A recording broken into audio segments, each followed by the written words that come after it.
live. How are you? It's Cool People Friday. We finished playing our main game. Yesterday we played Devil May Cry and we finished the DLC. We could have started a new game, a new kind of main game, but I said, forget that. It's Friday. We just finished a big game. We just finished a week of work. Let's play some goddamn card games. Let's get into it. This is Yu-Gi-Oh! It doesn't say on this title screen for some reason.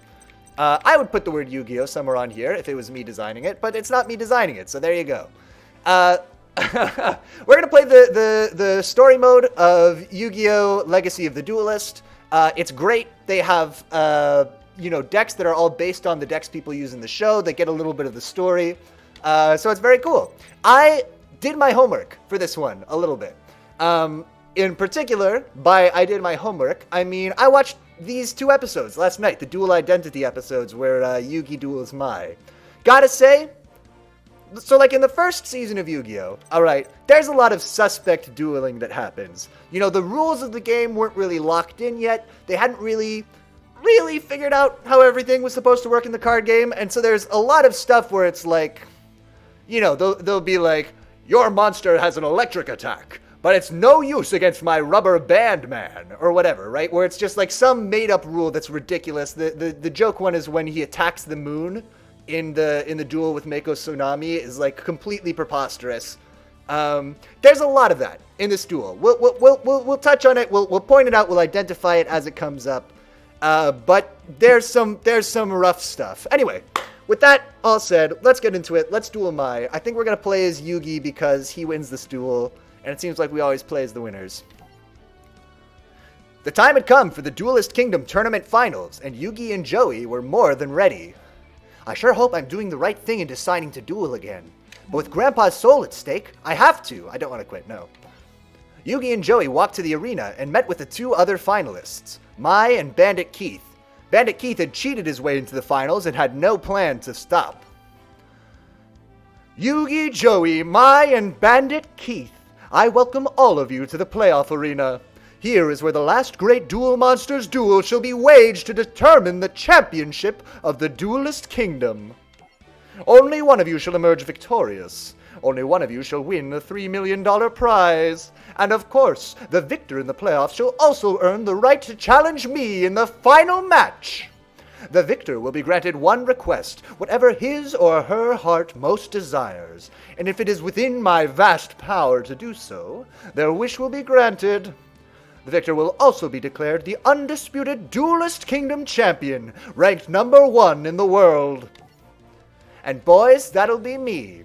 Surely any duelist that has come this far must realize that the title and not the money is the real prize. Is that not so? You're a regular comedian. The money's all I need for my sister's operation. Yes, I'm sure some of you have more riding on this tournament than the others. Right, Yugi? It's Yami Yugi, so we gotta do the deep voice. You've got my grandpa's soul, and Mokuba, and even Seto Kaiba captive. But I'll find a way to defeat you and save them all. The first semi-final match was Yugi versus Mai. Although Mai was now friends with Yugi, she was playing to win. I used to think the only person a duelist could trust was herself. Everyone else was just an opponent. Then I met Yugi, and I learned through him that even the strongest opponents in the arena could still be friends outside it. I want to comment real quick on this line, because I think that I was thinking about this when I was watching this episode before this. And I don't know that this is the most important lesson in the world to teach somebody, but I think it's cool that they emphasize it in Yu-Gi-Oh! In the first season, because it's a really cool lesson to teach, children in this age group that are the target demographic of this show. If you're 9, 10, 11 years old, then a really good lesson for you to learn, I think at that age, is hey, you can be friends with somebody and be a competitor with them. That's chill, that's okay, it's fine. Anyway, Yu-Gi-Oh! Does it. We like that. If he hadn't loaned me his star chips, I might never have made it to the final round. I owe him a very great debt. I promised Yugi an honorable duel, and that's just what I'm gonna give him. But if he thinks that means I'm not gonna battle all out, he's dreaming. I'm gonna give this match everything I've got, so when Yugi goes down, it'll be a victory I can be proud of. I promised him an honorable duel, not an easy one. Alright, we're playing with the story deck. So it'll be Yugi. Exciting stuff. You know the rules, and so do I. We always gotta go rock. Rock never fails. First to go. We don't know what our cards are gonna be. Really, we should let her go first, because we don't even know what we're walking into here. Wow, a lot of magic cards. Okay, so the Mystical Elf is the first thing that is super suspect in this duel. So in the duel, she plays the card Shadow of Eyes, which I don't know if it does this in the real card game, but in the show card game, makes it so none of Yugi's monsters can be played in defense mode. But Yugi is like, aha! Shadow of Eyes only doesn't affect female monsters. And so he plays the Mystical Elf in defense mode, which buys him one more turn and keeps him from losing the game. Okay, so what have we got here? We've got Monster Reborn. We know what that does. We've got Advanced Ritual Art. This is going to be used to ritual summon any one ritual monster. You can also send normal monsters from your deck to the graveyard whose total levels equal the level of the ritual monster. Okay. That's going to be used to summon the Blackluster Soldier, if I had to guess, but let's look at our sidebar deck. There. Oh no, Gaia the Dragon Champion. Oh wait, it's a ritual card, so he'll actually be in the deck, right? Okay, we've got the Mystical Space Typhoon. Target one spell or trap card on the field, destroy the target. Easy enough. And it's a quick trap, or whatever it's called, the little lightning bolt symbol. So we can, or a quick magic card, so we can use it almost like a trap. We've got Griffor. He's not great. We've also got the Mystical Elf. We're going to play the Mystical Elf in defense mode, just because that's probably going to be a good way to just take a little dink on Mai's life points in the first turn. Do we need to set any of our cards? Let's set the Mystical Space Typhoon. And that way, maybe we'll be able to use it as a quick card. I don't totally remember how the quick magic cards work. Turn change. Draw phase. Standby phase. Main phase. Hysteric Sign. Okay, Hysteric Sign is activated. When this card is activated, add one Elegant Egotist from your deck or your graveyard to your hand. During the end phase, if this card is in the graveyard because it was sent there from the hand or the field this turn, add up to 3 Harpy cards with different names from each other from your group deck to your hand. You can only use one Hysteric Sign effect per turn, and only once that turn. Right, so okay, Elegant Egoist is getting played. Is getting put in our hand. We do not want to activate this card. Oh, wait, sorry. Names from each other from your deck to your hand. So, wait. I need to understand this. During the end phase, if this card is in the graveyard because it was sent there from the hand or the field this turn, add up to 3 Harpy cards. So as long as we keep her from destroying Hysteric Sign, all she'll get is the Elegant Egoist. No. Let's see if we can bait this card into an attack. This is Birdface, or Birdface. Whenever this card is destroyed by battle and sent to the graveyard, you can add one Harpy Lady from your deck to your hand. Okay. No, we will not activate a card. We actually don't want to destroy their Elegant Egoist card.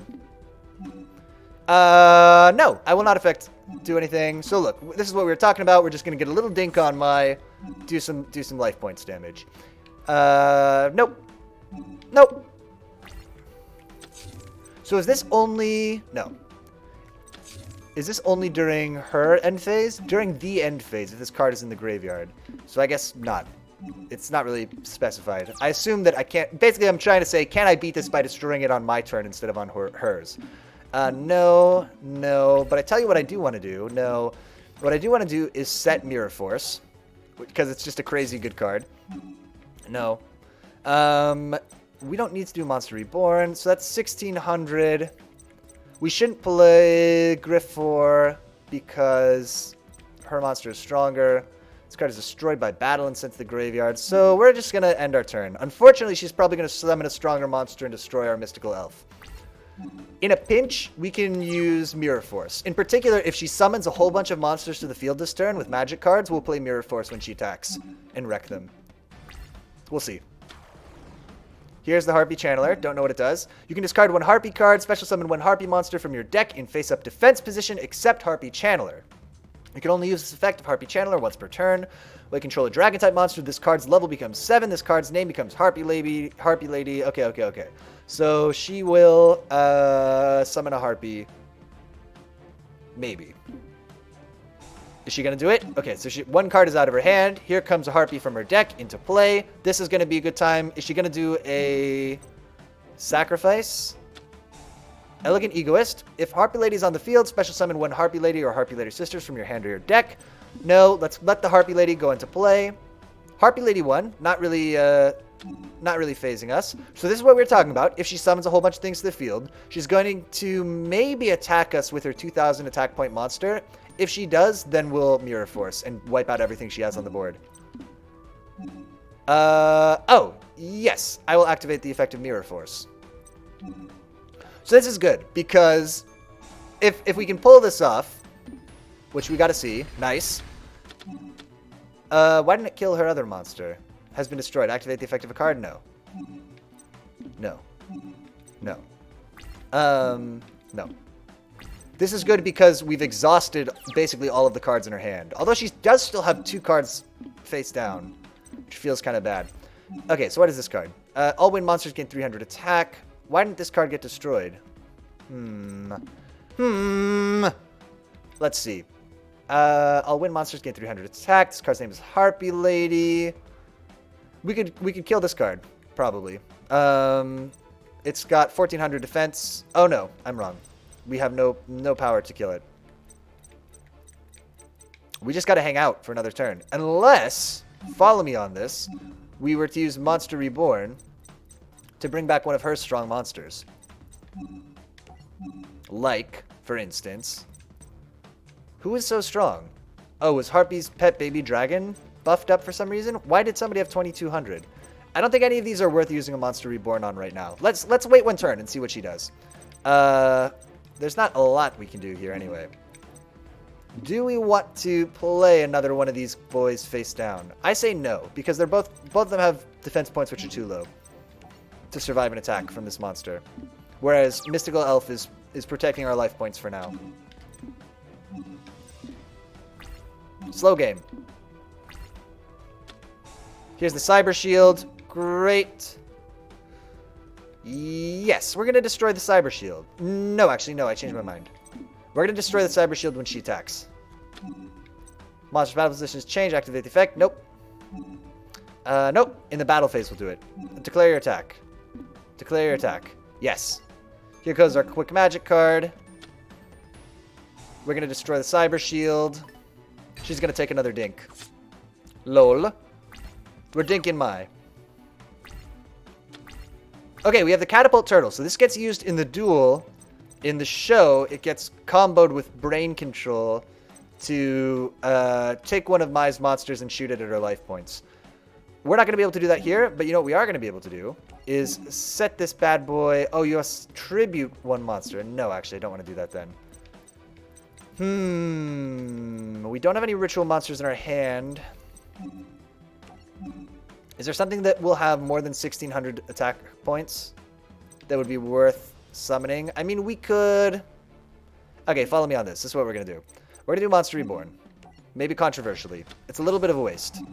We're going to pull out Birdface, which I can't believe is the name of this monster.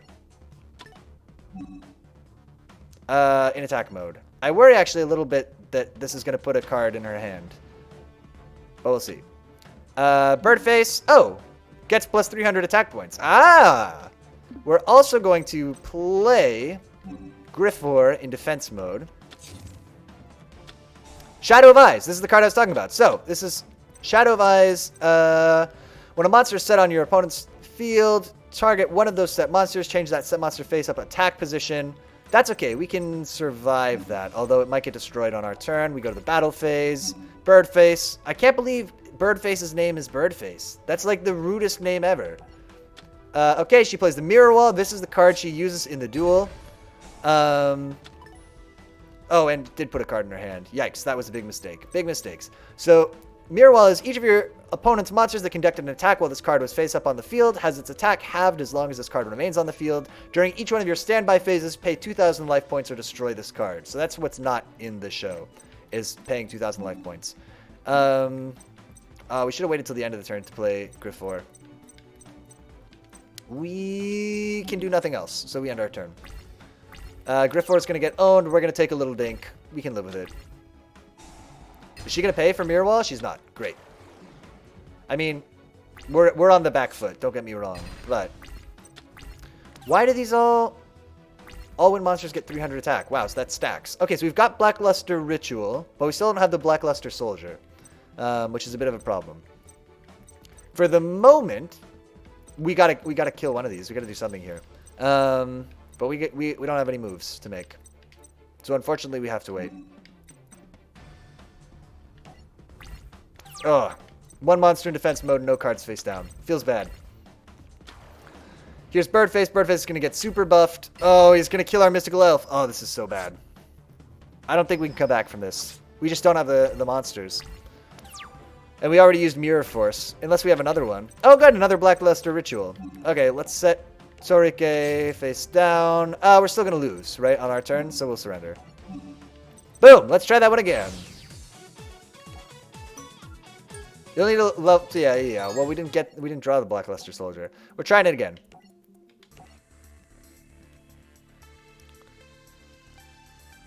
Here we go again. You know, whoa. Game, what are you trying to do? Getting me to pick paper. What are you, crazy? Rock wins every time. We'll go first. That's fine.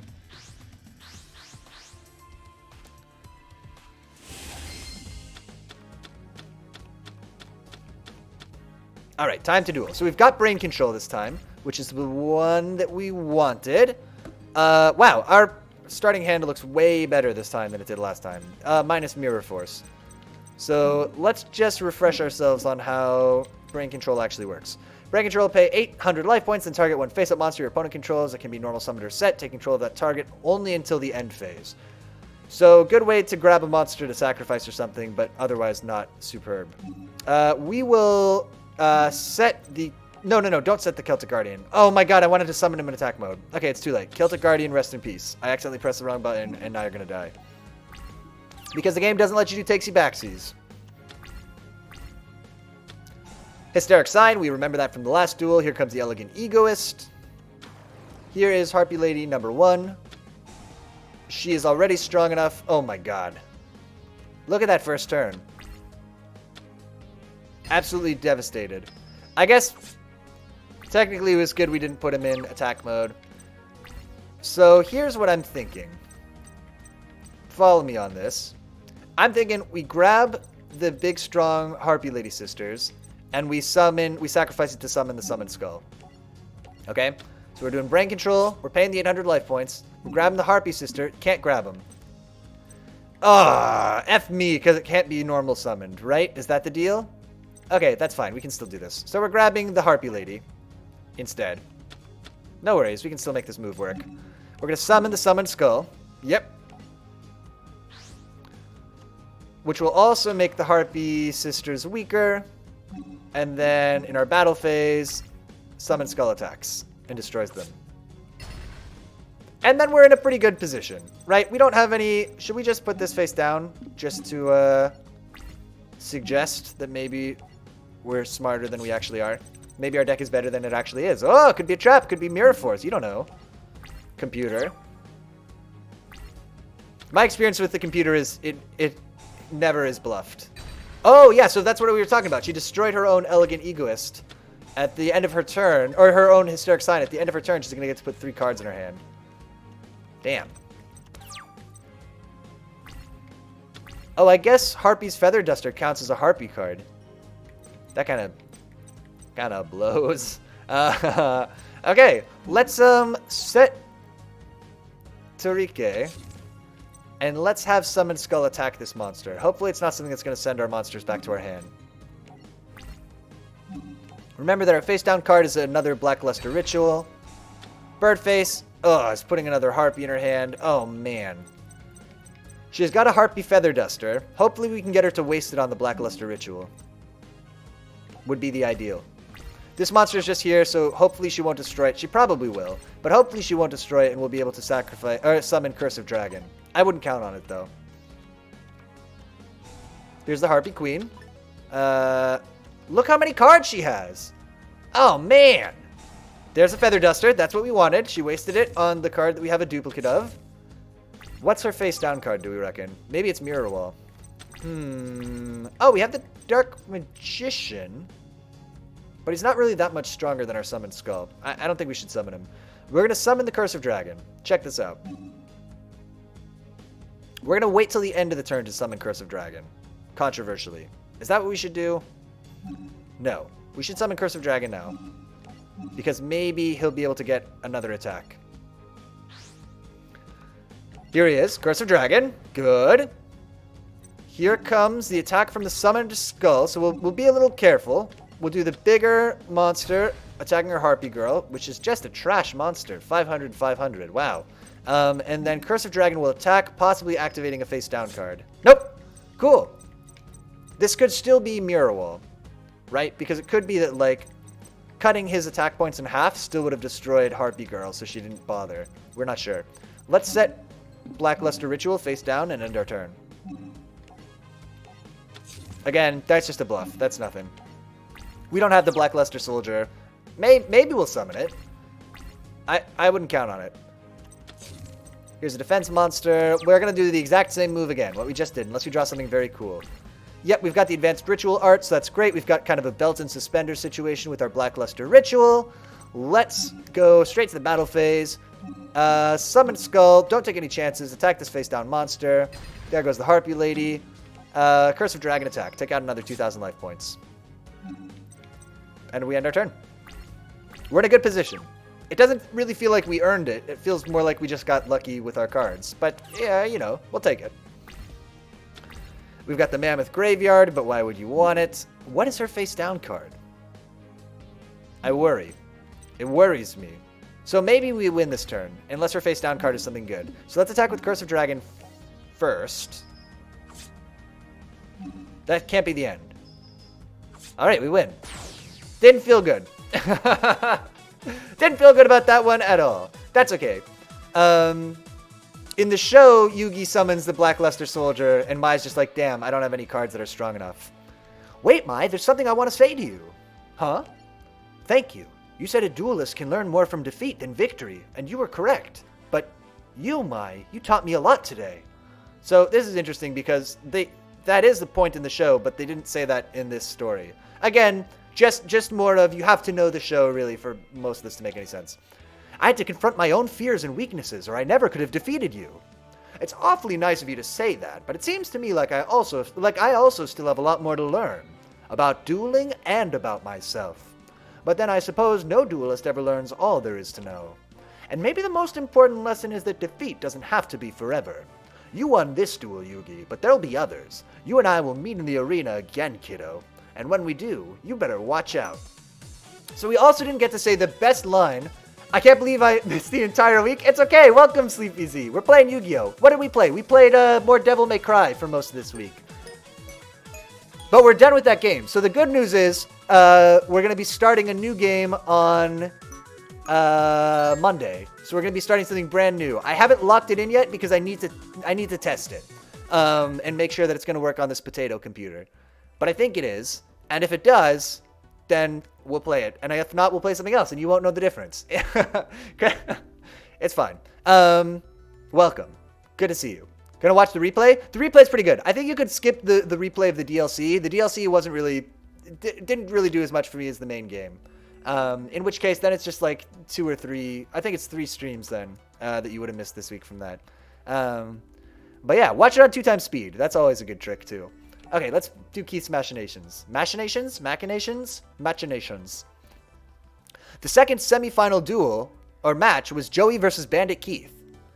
You really think that the 12 minutes going to be released? I didn't bid on 12 minutes.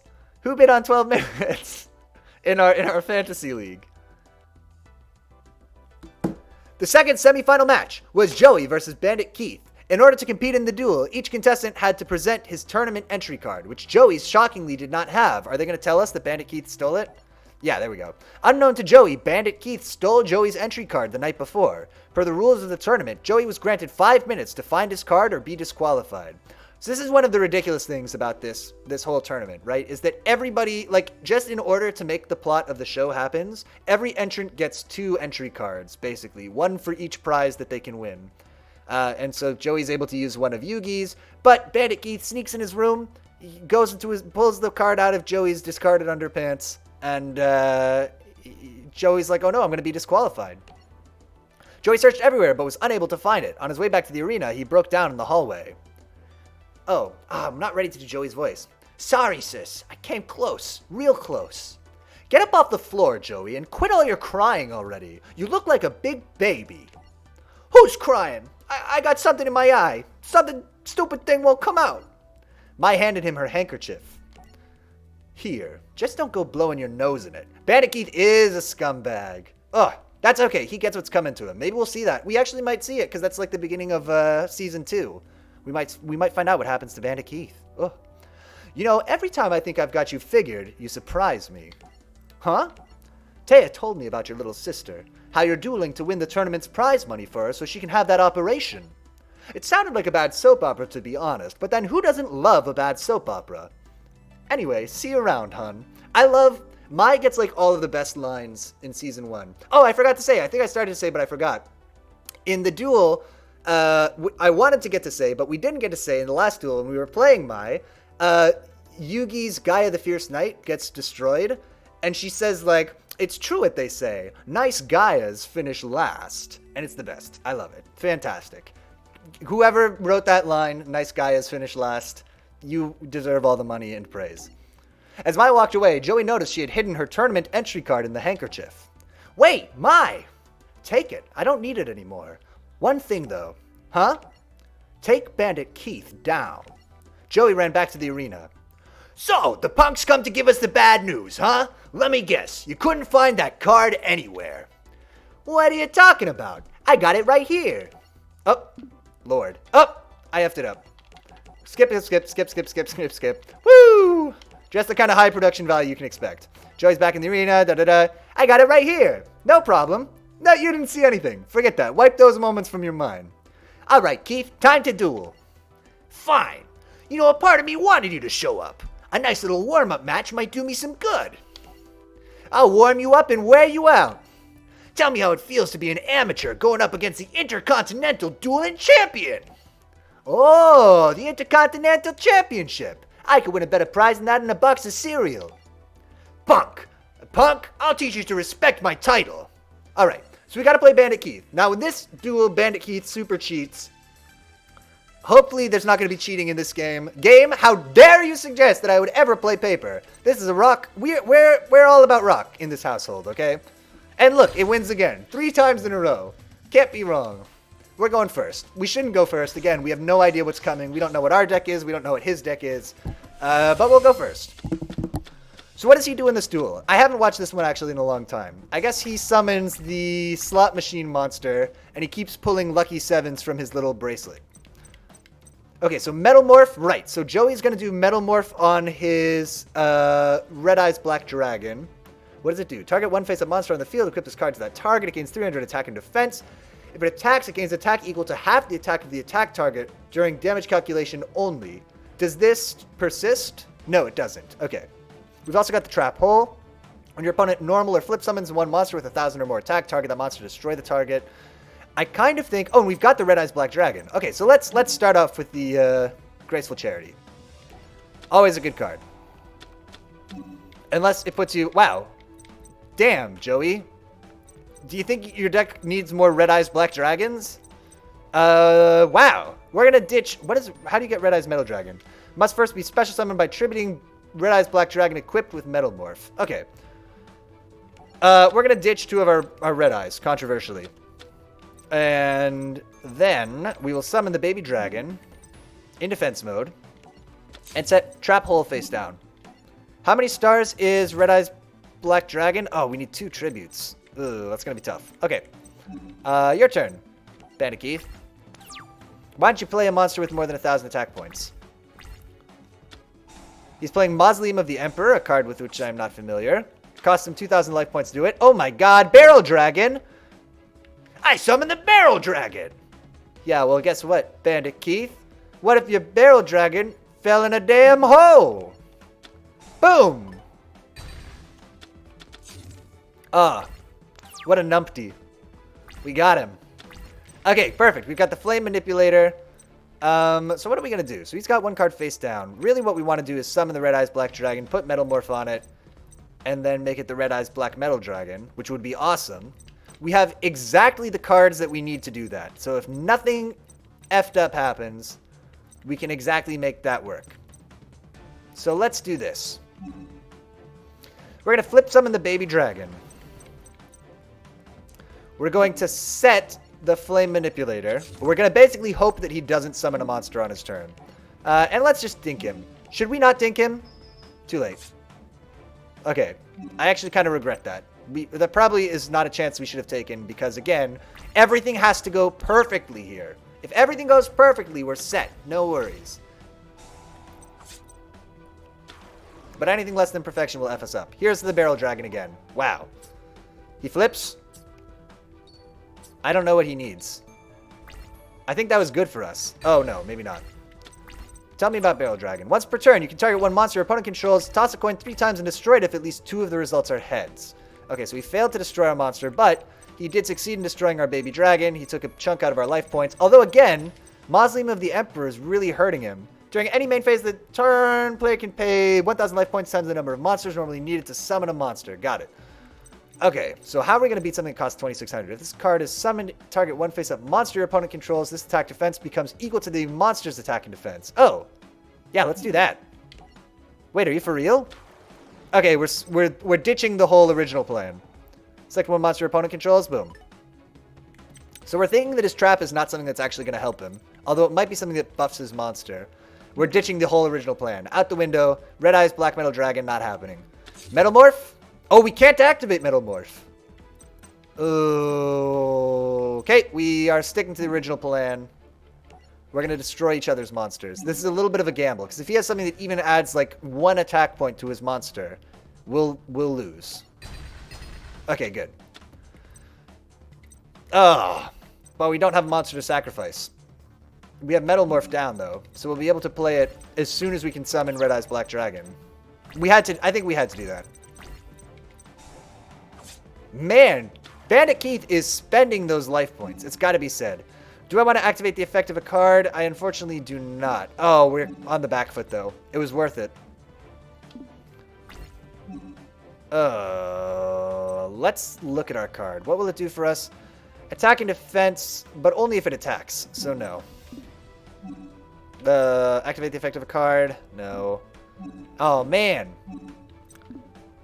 I mean, he spent 6,000 life points trying to get this monster out, basically, right? But I think it was worth it. Because now we've got no monsters on the field to sacrifice. We've got a Red Eyes. We've got only monsters that we can't summon at all in our hand. So we need a good monster. We need a monster with like 1,500 or whatever this is. What is this? No, I don't want to activate the effect of a card. No. When an opponent declares an attack, target the attacking monster, destroy the target. That is exactly what we need. Oh, yeah. Oh, no. Our life points are wide open. Please don't destroy my trap card. I will actually weep. You don't want to see that. Boom. He plays Metal Morph. Ah, he's got a Metal Morph of his own. Chain another effect? No. Nope. What? That move is not one that I understand. Oh, Metal Zoa. Cannot be normal summoned. Must first be summoned from your deck by tributing Zoa equipped with Metal Zoa. Oh, okay. So he does basically what we wanted to do. Activate the effect of a card? Not yet. Oh, this is going to be fun. What is Birthright? Activate this card by targeting one normal monster in your graveyard. Special summon the target to face up attack position. When this card leaves the field, destroy that monster. When that monster leaves the field, destroy this card. Ooh, that's bad. No. So we're going to destroy his big guy, but we're going to take a major dink from the little one. That's a nice move there. We can only do our armor when he attacks. Let's see the big attack. Yes. Sakuretsu armor. To destroy his big boy, but his little boy is still going to get us. That's okay. I mean, this is putting us back basically where we were last turn. Except his monster has another weakness that it didn't have before. Which is Birthright. We could destroy it to destroy his monster. Let's see. Oh, man. Let's see. What are we doing here? What do we got? It does feel bad that we're just counting on the cards we draw every turn. Okay. Do this math with me. So half of 2,600 is 1,300, right? This will give me 300 attack points. Oh, it's just short. So 900 plus 300 is 1,200. 1,200 plus 1,300 is just not enough. It's just not enough to beat this boy. It's 2,500. We have to set him in defense mode to not take major dinks. We're in a bad way. Because now we just have to count on drawing a good card. That's what we need. We need a monster with more than 1,000 attack points, basically. And we can take out his boy. But he might do the same thing again. These decks, they basically are built around, like, 1 or 2 combos, and they just stuff the deck with the same cards for that over and over. So it's possible he could do another Metal Zoa thing. No. No. We need to draw a monster that we can summon without tribute that has at least 1,000 attack points, or something that will destroy his trap. Here's his Metal Morph, making his monster stronger. So now 1,000 is no longer the number. But, okay, let's do this math now. So, no. Oh my god. Well, we have a good boy for this. Let's do this math again. 1,100, right? So it'll be 1,400 plus half of 2,900, which is not going to be enough, is it? Because half of 2,900 is 1,450. We're going to be 50 attack points short if we play the Masaki the Legendary Swordsman. Oh, man. Let's do this. Really? So now we need somebody with 1,150, basically, to destroy both of them, right? Dag, yo. Okay, no worries. Let's do... I kind of think we should take the Dink this turn. Because if we get something that's going to destroy his trap, we can do this for 1 turn. Oh, man. It feels bad, though. We have to hope that he doesn't summon a whole bunch of other strong monsters. Great. He didn't do it. He's just attacking us with his 1 monster. That's good. Nope, I don't want to buff his monster. Good question, though. So now we have to do it. Now we have to play Masaki. Oh, who's he summoning? Sword Slasher. Why? Why? I don't understand that one at all. That just means that we win. Am I wrong? What? What? Okay. And he's got no trap cards or anything. Okay. Doesn't feel right. Something suspicious is happening. I can't put my finger on what it is. Activate the effect of a card? Yes, I will activate my Metal Morph to put it on this boy. And then, what the hell? Okay. Everybody's cool with this? Alright, he's almost done. This feels very weird. Alright, nothing else we can do. Yeah, we'll just wait. Hopefully he doesn't kill this guy. But even if he does, we'll play the Time Wizard. Swing of Memories. Ah, that's the one.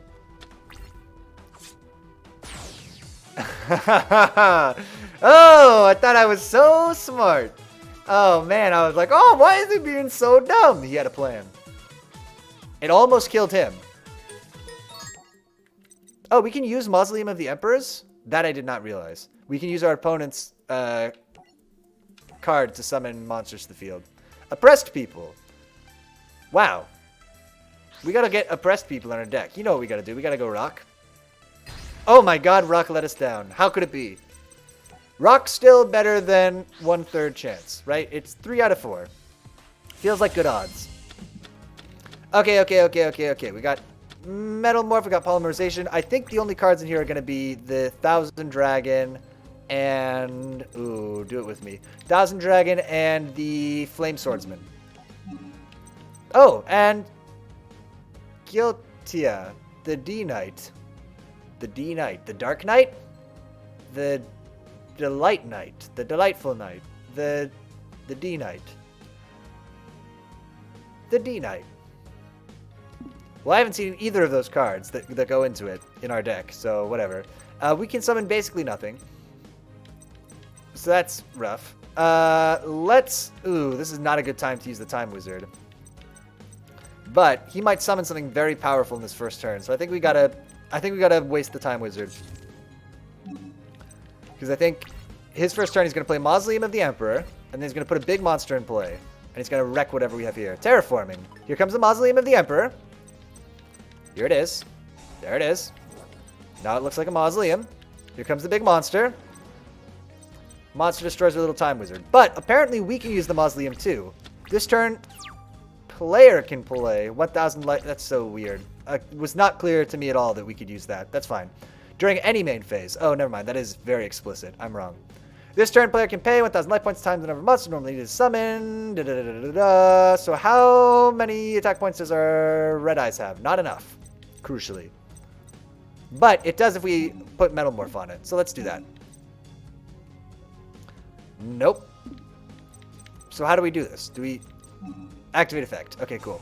We're going to pay the 2,000 life points to summon. Oh, maybe yeah, it's fine. The Red Eyes Black Dragon. We're not able to metamorph him. So this is what we have to do. Because we can't use the trap on our turn. Wow. Okay. We're going to take a little chance here. So we have to hope that he doesn't either A, sacrifice a bigger monster, or B, play something that's, or, you know, sacrifice this to bring in a bigger monster, or summon a bigger monster. And we also have to hope that he doesn't do anything to buff this. If not, then we can activate the Metal Morph on our turn and kill his monster when it attacks us. Let's see how that plays out. No. Nope. Nope. Mausoleum of the Emperor. Okay, this is him summoning a bigger, stronger monster. Okay, but it's actually weaker. The Launcher Spider is very cool. But succeed in summoning a monster. Activate the effective card. No. Okay, so let's see his Metal Boy attack us. Or his non-Metal Boy. Yes, I would like to activate the effect of a card. I will activate Metamorph. I play Metamorph on my Blue Eyes Red Dragon, whatever it's called. Red Eyes Black Dragon. 2 colors. 1 color for the eyes, other color for the dragon. Just pick. Okay, we do have both the battle guards. So they could be buffing each other if we could put them both in play. That's a little tricky to do. Does this just stay equipped? Oh, it does stay in play. Cool. Handy. Doesn't work quite the way that I realized. Okay, that's fine. Let's summon the Armored Lizard. I know that we could summon one of these boys in play with the... I probably would summon him with the Mausoleum. I don't think that we should, though. Instead, we'll go to our battle phase. Oh, please don't be a good trap. Cool. Big hits. Yeah, great. And then we hit him with the Armored Lizard as well. Bandit Keith. Crucially, he can no longer use the Mausoleum because he has less than 1,000 life points. I don't think he's going to be able to summon anything that'll kill either of our monsters. I think we got him on the ropes. Here's a Swing of Memories.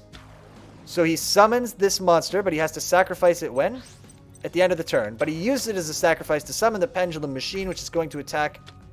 Oh, very nice. It's going to attack our Red Eyes.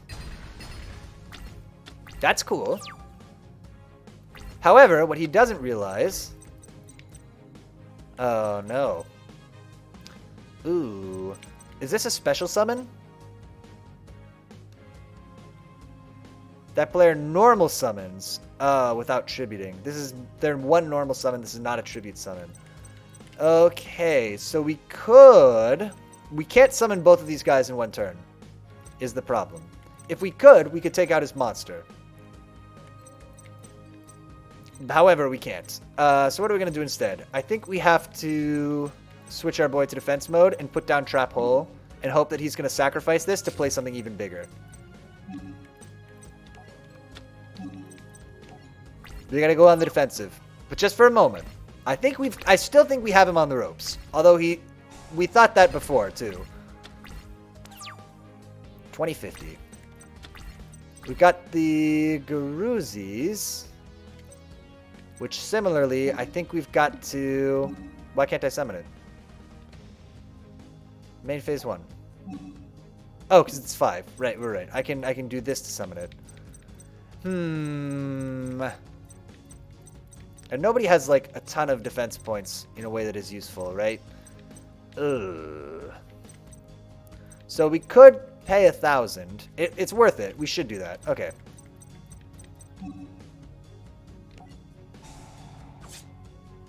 We're going to put Garuzius in play in defense mode. Oh, we can set it face down. That's weird. Okay. That's fine. Doesn't really make a difference to us. Oh, man. We got to wait him out. We got to wait him out. We got to bait him out. Please, summon a new monster at the end of your turn. Now we sacrifice it to summon a monster? Oh, no, he doesn't. He didn't do it. He didn't do what we needed him to do. We have the copycat. Copycat will it do what we need it to do? Yes. Which is destroy both of our monsters. It did not do what we needed to do. Are you for real? Oh, we're gonna get wrecked. That becomes equal to that monster's original attack and defense. That's a problem. Okay. Gotta learn how the cards work. Is gonna be the key here. He does the sacrifice. We're gonna do trap hole, I think. Opponent succeeded in normal summoning. Do you want to do the trap hole? We have to.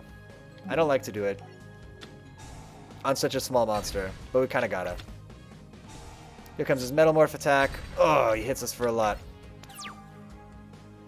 We need to draw something that we can summon with Mausoleum of the Emperor. Guardian of the Labyrinth. Okay, let's look at Giltia, the Desperate Knight. Also needs Protector of the Throne, and wouldn't be strong enough to kill this guy anyway. So really, we know that there are 3 red eyes in this deck, right? So we're waiting to draw red eyes right now, I think. Or possibly another Metal Morph. We could put it on our Swamp Battle Guard and take him out. Fine. And we need to do that. Okay, Graceful Charity is exactly the card that we need. Great. Let's get some more cards in our hand. Let's see that red eyes. Not the red eyes. Oh, can I look at the Thousand Dragon? I can't. Okay, we're doing this. We're getting rid of the Lava Battle Guard. Perhaps controversially. Did I throw out Polymerization? I'm so dumb. I literally threw out Polymerization, right? After... With my plan was to polymerize these two, and then I threw it away. Heaven help me. Misplay. That's the big misplay of today. Oh, but we got another one. Ah! So check out this move. Okay. First, polymerization. Boom. I polymerized my Time Wizard and the baby dragon. Boom.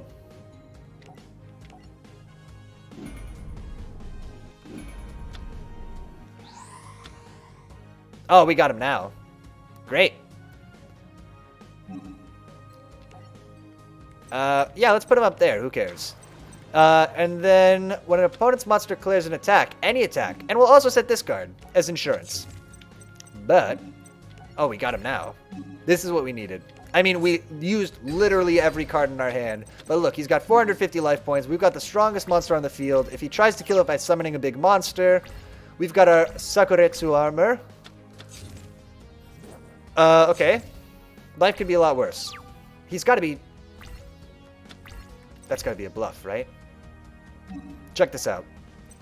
I summon the Battle Warrior in attack mode. I had the Battle Warrior in Dungeon Dice Monsters when I was a kid. Oh, what an insult! We killed him with the Battle Warrior. Nice.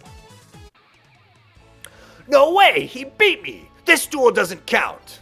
The entry card that Joey showed to play in the match wasn't even his! Therefore, this duel shouldn't count and he ought to be disqualified right here! He's right. My card was missing, so Mai gave me hers. But tell me, Keith, how could you have known that this wasn't my card? I'm all ears. So, why don't you explain yourself?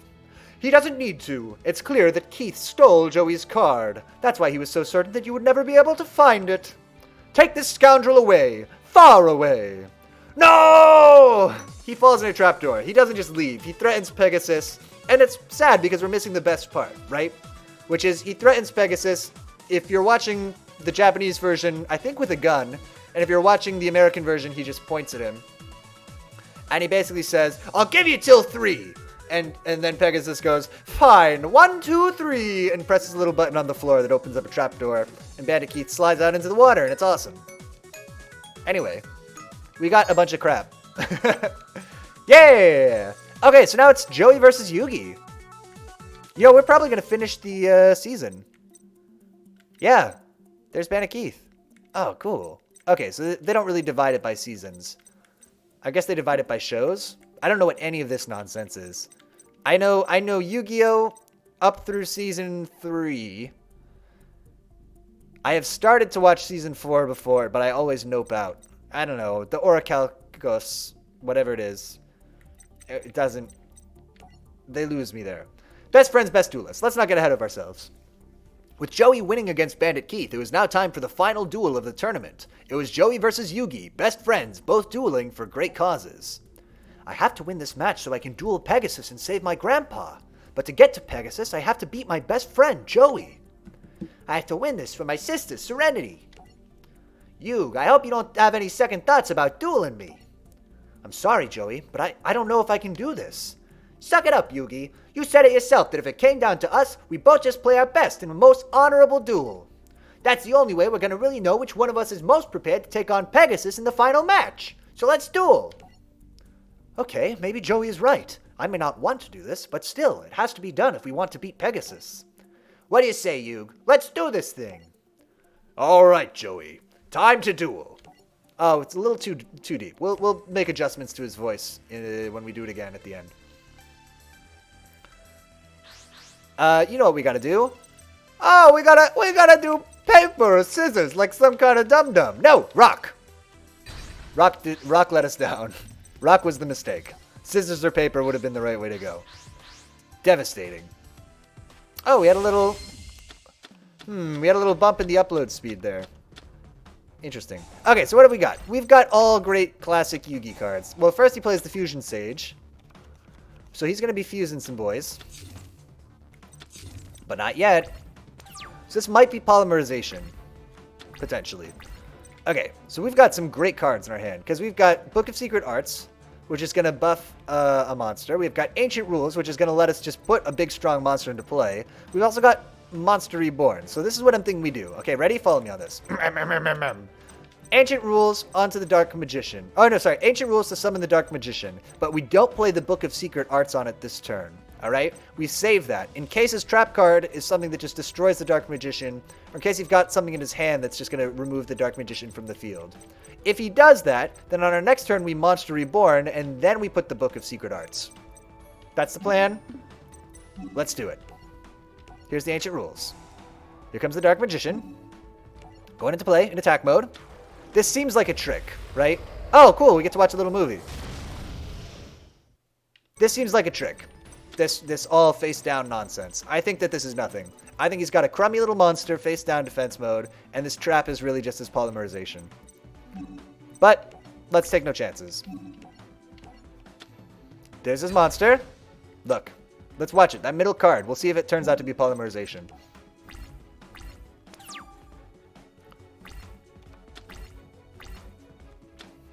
Nope. It was the Grave Robber. Oh, that's a great use of the Grave Robber, though. He plays Ancient Rules to summon his own monster. That's okay, though. We discussed this. What? Why did he lose 2,000 life points? Oh, for using the Grave Robber. Wow. Okay, so we can also... Even though we know Nice Guy has finished last, we can summon, whatever, Gaia the Dragon Knight, right? Yeah, Gaia the Dragon Champion. Whatever that's called. However, on this turn, we can take out a Summon Skull by activating the Book of Secret Arts, putting it on the Dark Magician. Don't switch the Dark Magician to defense position, for God's sake. Dark Magician kills the Summoned Skull. At the end of our turn, we're going to set the Feral Imp. To try to bait him into putting a monster in attack mode. I don't think that he would, but maybe he would. Nope. I was wrong. Interesting. We've got the red eyes somehow. That's surprising.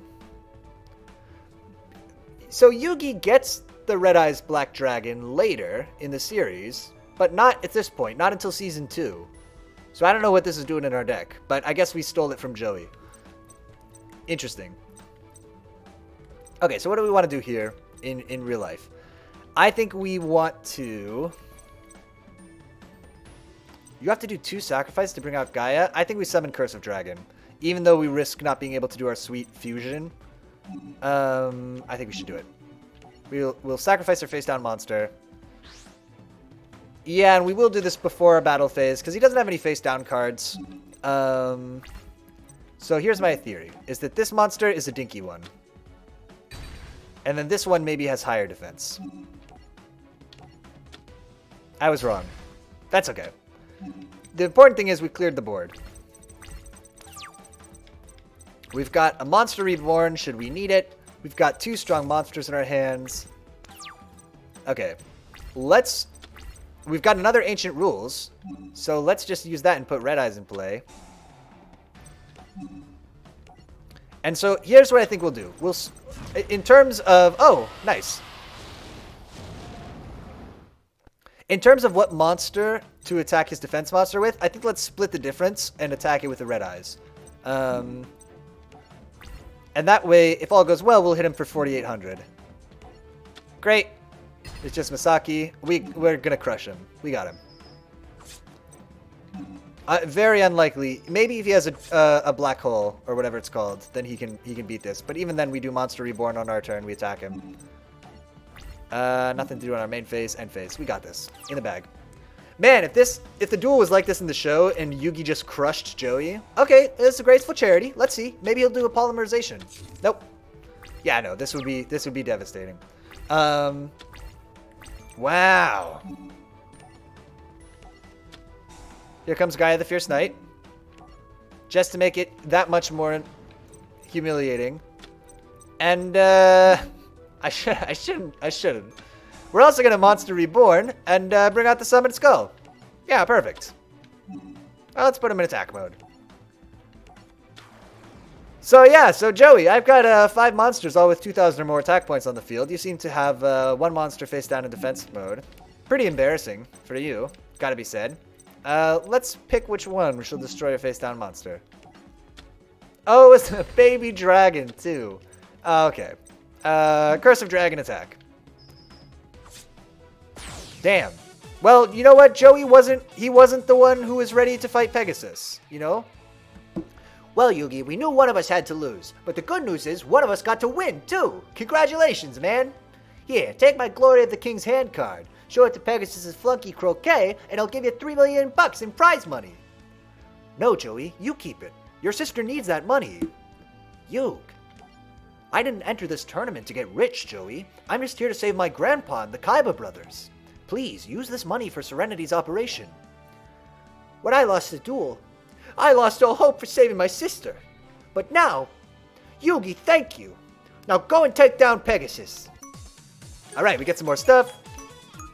I don't know what any of this is. We have not looked at really anything outside of the old story mode.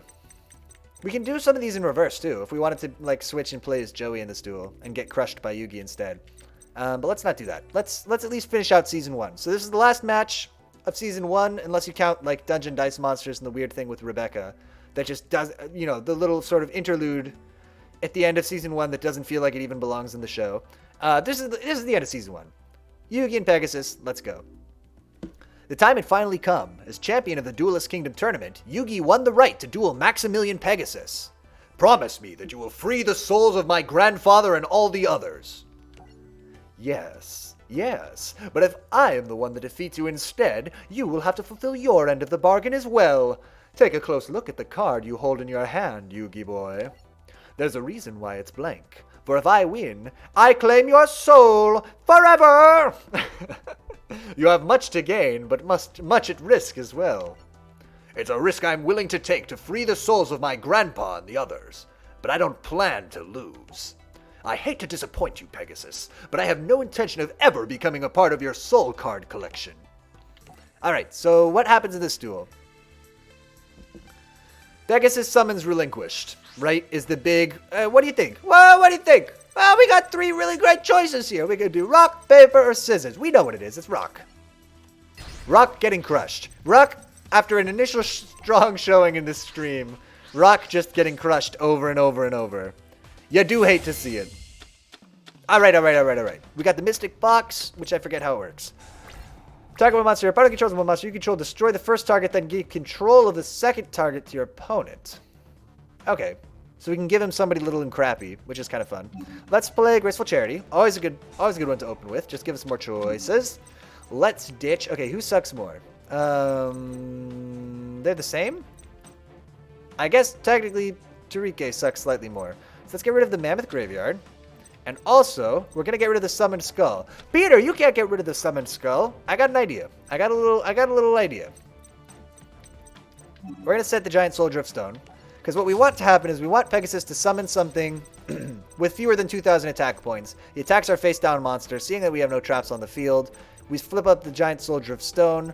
We dink him for some life points. Then on our turn, we use Monster Reborn to bring back the Summoned Skull and crush whatever he had in play.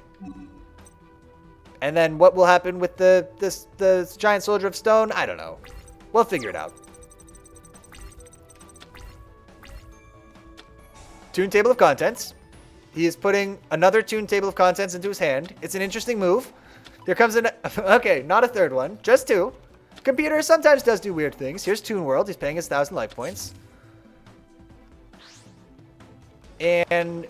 oh, okay. He's got the Toon Summoned Skull, which has a lot of rules.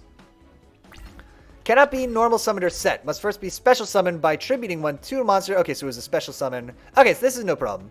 We'll do the, you must pay 500 life points to declare an attack with this monster. If Toon World on the field is destroyed, destroy this card. So here's what I think we should do. Follow me on this. We are going to summon Turike in attack mode. Peter, you're crazy. No. Then we activate the effect of the Mystic Box to destroy his Toon monster and give him Turike. Alright? Bada bing, bada boom. Then we use... do we want to save this move? And just dink him with the Celtic Guardian instead? I think that is what we want to do. We can't activate the Celtic Guardian because we already did a normal summon. Just kidding. So we're going to activate Monster Reborn to summon the Summoned Skull. Here's our boy. We're going to put him in attack mode. We're going to decline to use the Horn of the Unicorn on him for now, because we might put that on the Celtic Guardian next turn. And we don't really need it, because we're just going to destroy our Turike, just like that. Boom. Ah, Mirror Force! We shouldn't have done it. He tricked us. Oh wait, does Mirror Force only kill my face-up monsters? Destroy your opponent's attack position monsters. Okay. This isn't the end of the world. On our next turn, we'll put Celtic Guardian in play with the Horn of the Unicorn. We'll have a decent monster on the field. This turn, hopefully he will attack us. Attack our face-down monster with something crappy. And... yeah, he'll get a dink. Nice. And he's got this guy stuck in... okay, so what is the...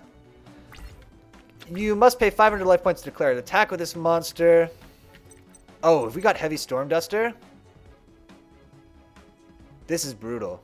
You cannot conduct your battle phase the turn you activate this card. Should we wait for him to put a few more tunes in play? And then do this? Because he can't really do much right now. I think that's what we're going to do.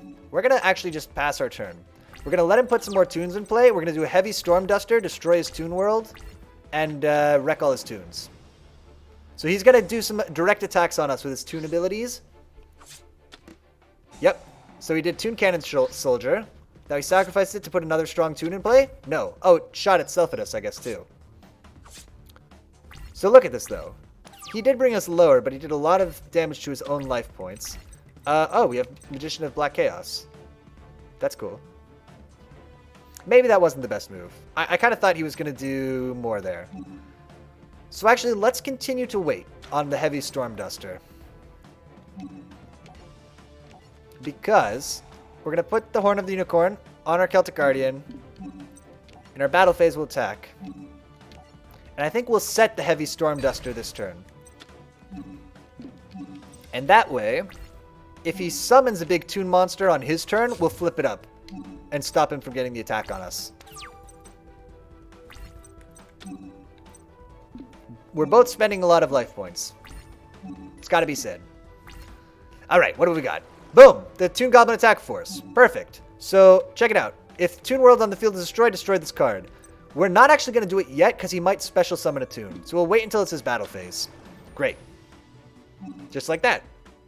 Activate the effect of a card. No, not yet. Let's see one more. One more Toon? Yes, I would like to activate the effect of a card. I will activate Heavy Storm Duster to destroy all his monsters. No. Oh, feels mean. Now we could summon the Catapult Turtle. Once per turn, you can tribute one monster and inflict damage to the opponent equal to half the tributed monster's attack on the field. Let's wait to do that. I don't think we need to do that for the moment. Instead, let's take it slow. Because again, his whole deck is going to be built around spending his life points for stuff. And so if we just try to get his life points super low, we're going to really restrict what he can feasibly do. And he's only got one card in his hand. I think we've got this in the bag now. Trap card. But what trap card? Should we try to bait out whatever the trap is with our Beaver Warrior? I think actually we should. We have the life points to spare.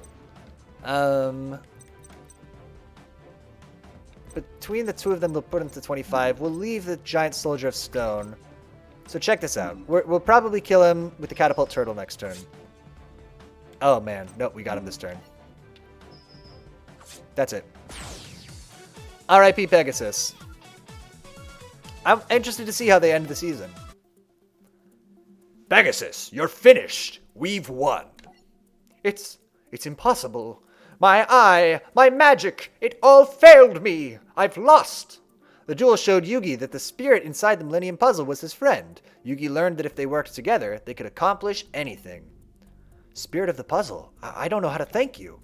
It was your courage and your love and the love your friends had for you that prevailed this day. And your determination. We all did it, together.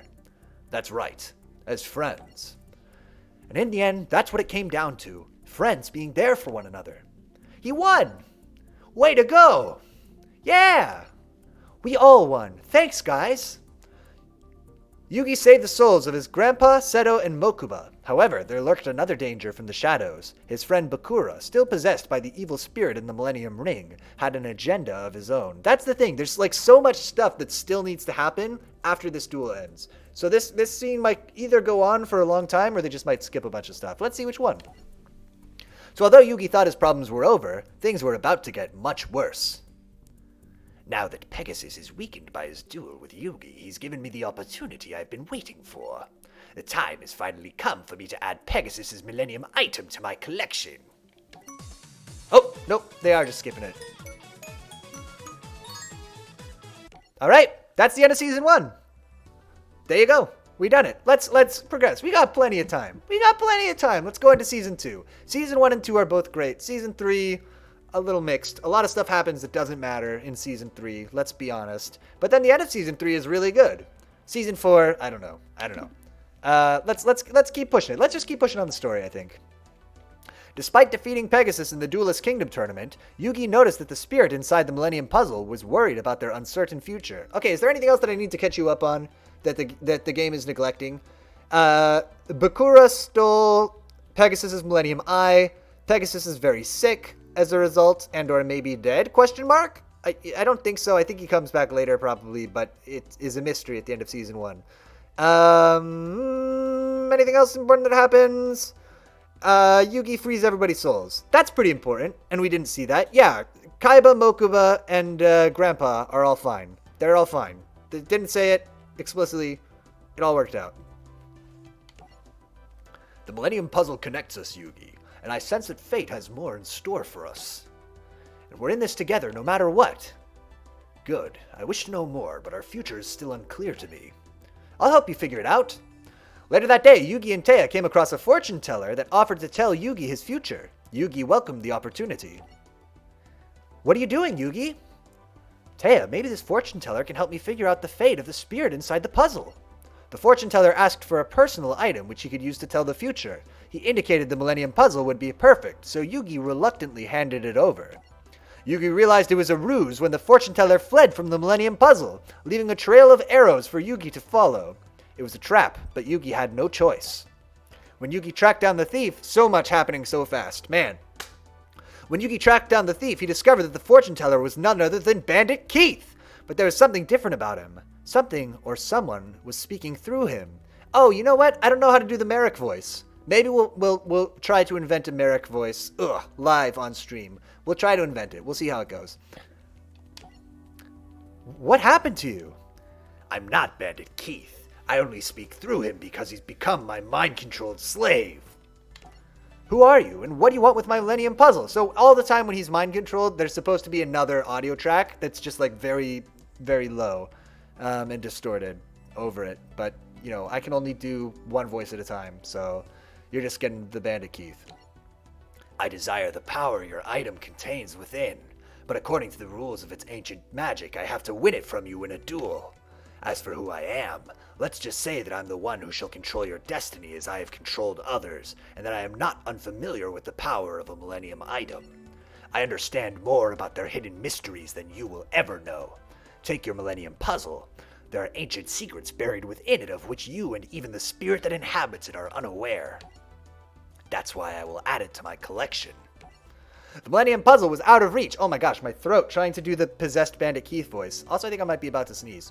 So Yugi reached out with his mind to try to connect to the spirit inside the puzzle. Yeah, so the puzzle is nailed to the side of the dueling arena. Bless me. I can barely hear you, Yugi. Our bond is weak. I'm afraid I won't be able to help you with this duel. You'll have to fight him alone. Alone? But I've never fought a duel without you. You can defeat him. Just trust yourself and your deck, and you'll find a way. Prepare to lose your precious puzzle. I don't think so. Remember, Yugi, I have seen your future and foretold your fate, and this duel will be your last. It's time to duel. Great.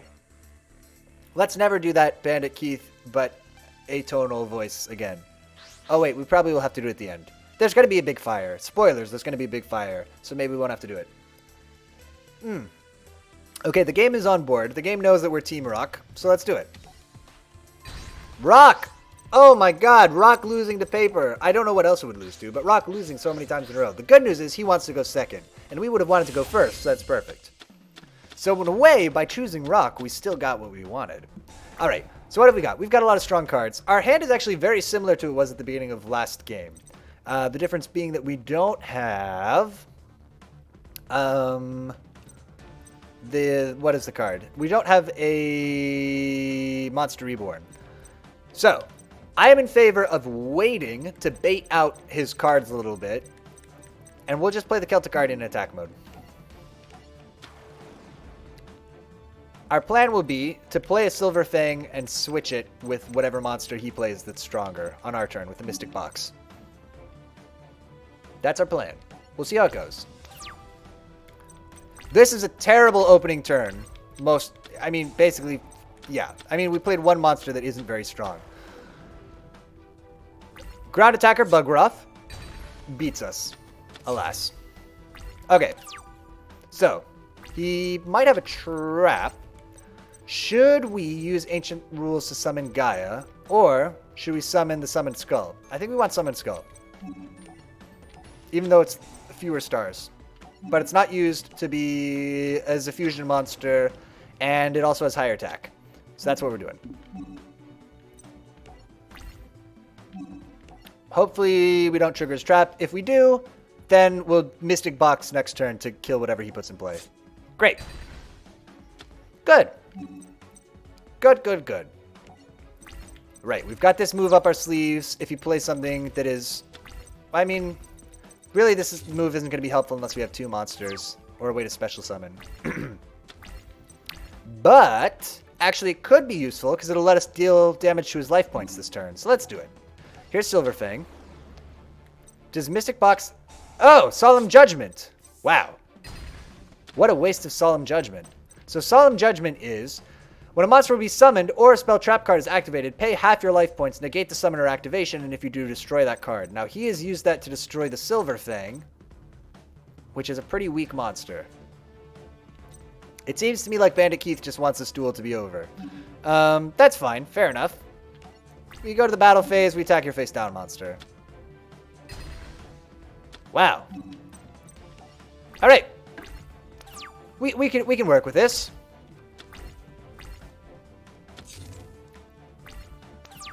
Oh, we've got to be thinking about the Merrick voice while we're doing this, because we're probably going to have to do it at the end of this. How strong is his... Let's do the move now with the Komori Dragon. Check it. Now, Mystic Box. Attack one monster your opponent controls and one monster you control. Destroy the first target, then give control of the second target to your opponent. Yeah, let's do that. Boom. Mystic Box. Destroy this monster. Give him the Komori Dragon. Oh, look! And it was a Blast Sphere. That was actually... lucky. So Blast Sphere would have destroyed our Summon Skull. We had no way of predicting that, especially since we've never played against this deck before. But it happened to be very, very fortunate that we did that particular move then. Great. We got him on the ropes. Let's see what monster you put in play, Bandit Keith.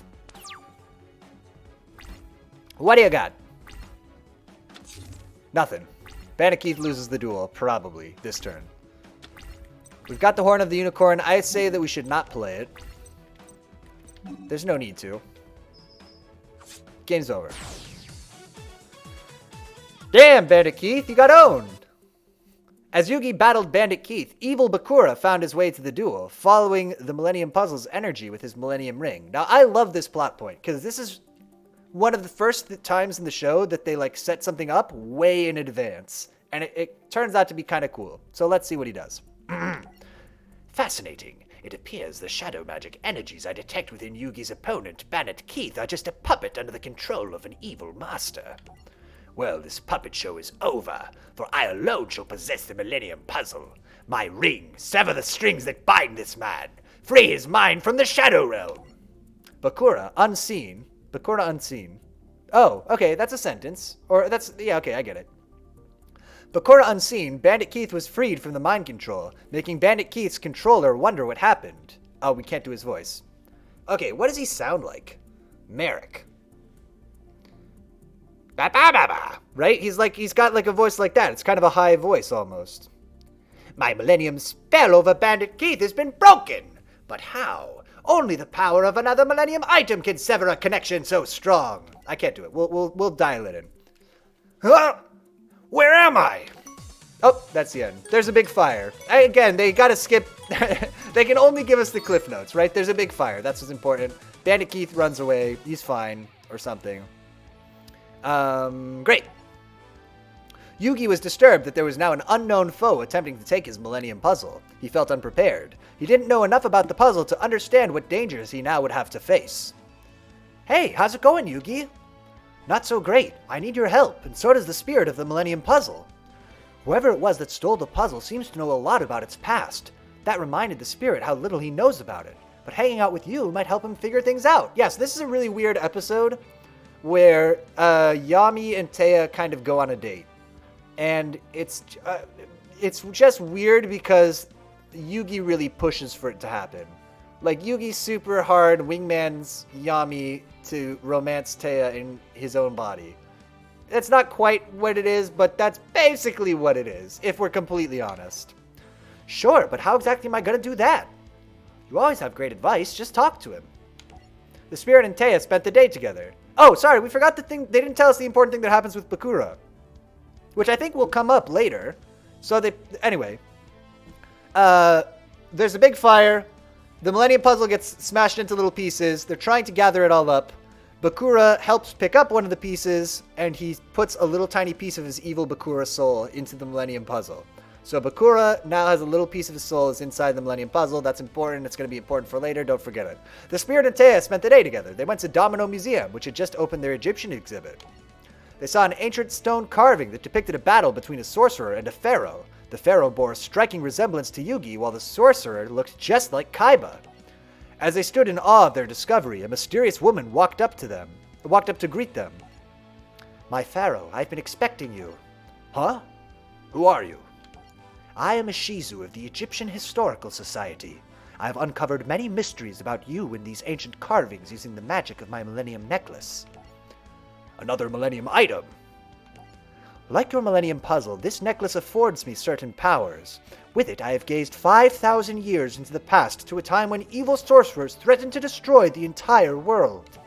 However, there was one king who possessed a magic item who possessed a magic powerful enough to stop this evil threat.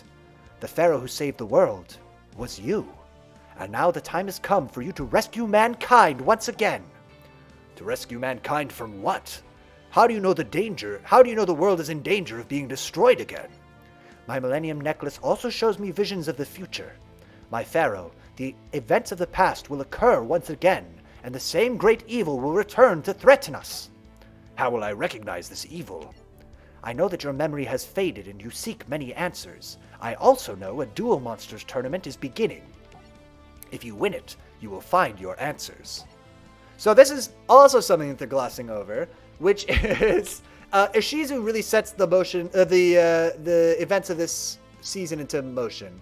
She goes to Kaiba and she gives him Obelisk the Tormentor, an Egyptian god card. And he's like, "Holy crap, this card is really good." And she's like, "Yeah, there's also 2 other god cards which are even better than this one. Don't you want those cards?" And he's like, "Hell yeah, I do." And she says, "You should set up a tournament where everybody has to wager cards, and then you can enter the tournament yourself, and in that way, it'll draw the people with these powerful cards to the tournament. You'll be able to get those cards from them." But really, she's trying to get the tournament to happen because she wants her brother to get drawn out to come into the tournament to have a duel with the pharaoh. So everything that happens in this whole season, it's all a Shizu. She's putting it in motion, and everything goes to plan up until it doesn't. And we'll get into that we'll cross that bridge when we come to it. The tournament that Ishizu was referring to was Seto Kaiba's Battle City Tournament. Joey and Yugi both received invitations to participate. I assume that was completely incomprehensible and just totally incoherent. My apologies. All entrants were given a special transparent card known as a locator card. The winner of each duel was allowed to take both a locator card and a rare card from the loser. If a duelist lost all his locator cards, he was eliminated from the tournament. Only those who collected 6 locator cards would find the location of the tournament finals. So you remember Star Chips from the first season? Locator cards are the Star Chips of this season. That's what you need to know. The tournament attracted a group of duelists known as the Rare Hunters. These evil duelists were thieves intent on stealing the most rare Duel Monsters cards. Joey lost his Red Eyes Black Dragon, or B-Dragon. Red Eyes B-Dragon. To a rare hunter named Seeker. I did not know his name. There you go. Hoping to win back his card, Joey challenged him to a rematch. "You got my red eyes and I want it back. So, it's time to duel." "I have no desire to duel you. I've already relieved you of your rare red eyes. My hunt for your deck is over." "Well, that's too bad. I'm not leaving until I win back my red eyes." "Joey, what's going on?" "Yugi Moto. He has the item my master desires." "This guy owes me a rematch so I can win back my red eyes." "I already told you that you have nothing that is of any use to me, but perhaps your friend would be interested in being my next victim. It would be a pleasure to hunt the Duelist Kingdom champion and snare his dark magician. So, I challenge Yugi Moto to a duel." "Fine, Rare Hunter, I accept your challenge. It's the only way to win back your card, Joey." "If you win this duel, I'll hand over my dark magician to you. But if you lose, you must return Joey's Red Eyes Black Dragon." Alright, so that's what we're doing. So the Rare Hunter steals Joey's card. He wins it, really. He wins the card, and now Joey has to win it back. The Red Eyes Black Dragon, which you will remember, if you were watching the stream earlier, was for some reason in Yugi's deck already, even though it wasn't supposed to be. It's fine. It's Joey's card. Maybe there's only one of it in the game, in the show. We never see another one, I don't think. We'll see. What a pedigree that card has. Rex Raptor to Joey, to Seeker, and then I guess we'll see. Rock obviously winning, as it does basically every time. We'll go first.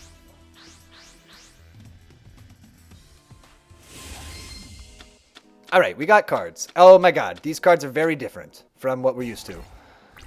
So, let's read what we've got. We've got the Mako, the mystical mist, which is going to make our Summoned Skull or Thunder Monster needs to be in play and will destroy a bunch of cards. Our opponent controls. We've got Baphomet, which is not a Thunder Monster. When this card is normal or flip summon, you can add one Gazelle Mystical Beast, the King of Mystical Beasts, from your deck to your hand. That's useful because, check it out, boom, we polymerize Baphomet and whatever the other one was, Gazelle, to make Chimera. So, something to keep in mind. We've got the Dust Tornado, destroy a target, then you can set one spell or trap from your hand. We've got the Spellbinding Circle, which is handy because it just stops somebody from attacking. It cannot attack or change its battle position. That's handy. And we've also got the Spell Shattering Arrow, which I don't know. Destroy as many face-up spells your opponent controls as possible. And if you do, inflict 500 damage to your opponent for each. That feels pretty good. So here's what we're going to do. We're going to set the Spellbinding Circle. That's all we can do. We can't summon Baphomet. We can't do literally anything else. So that's it. Hopefully, he'll play a bunch of spells. So Seeker's deck, if I remember, he's going to try to summon Exodia. Yes. So we got to try to keep him from doing that. Oh my god, he's got the Pot of Greed. Coming up.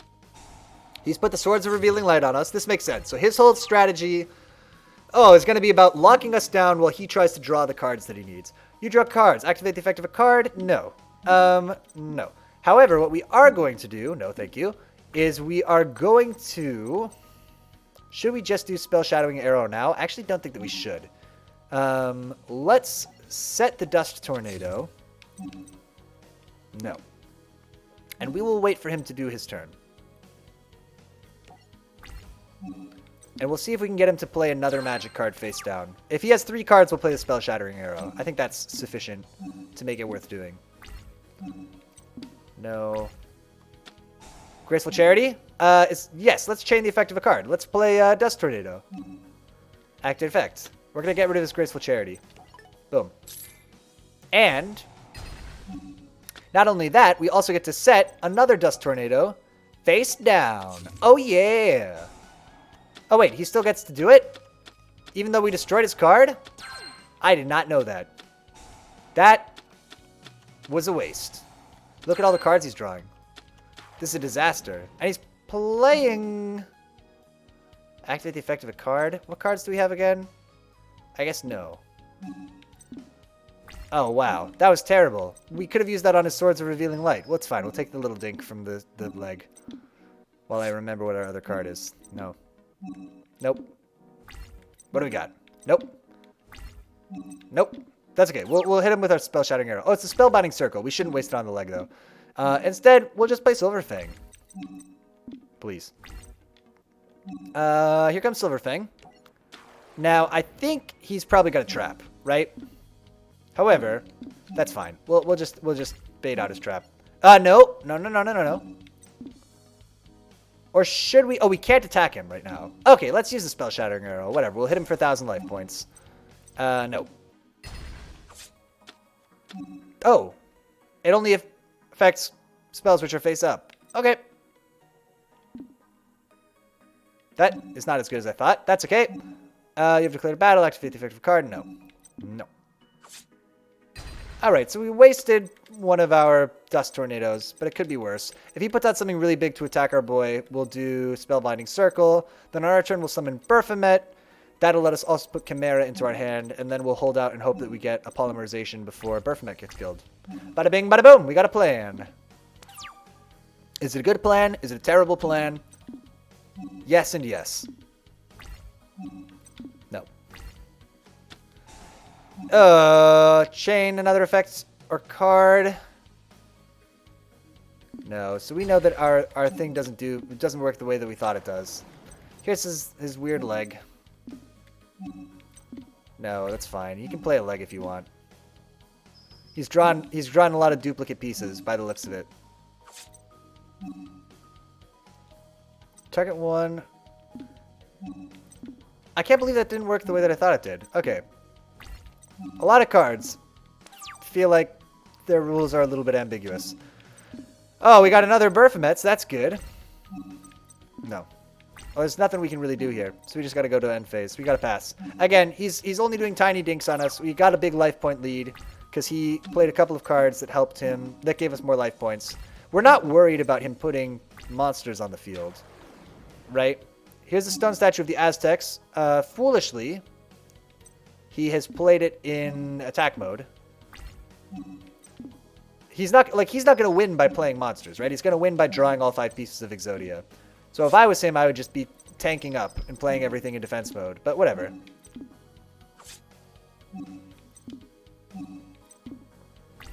Our turn.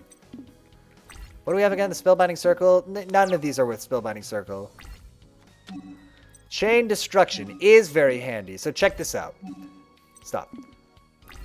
When a monster with 2,000 or less attack is summoned, target one of them, destroy all cards with a name in its controller's hand and main deck. So what we want to happen is, this is what they do in the show. We want him to summon one of the pieces of Exodia. Because he's like, oh, I have a duplicate of this piece of Exodia. And he'll put it down, and we'll do Chain Destruction. We'll activate it, and destroy his piece of Exodia, and it'll be funny.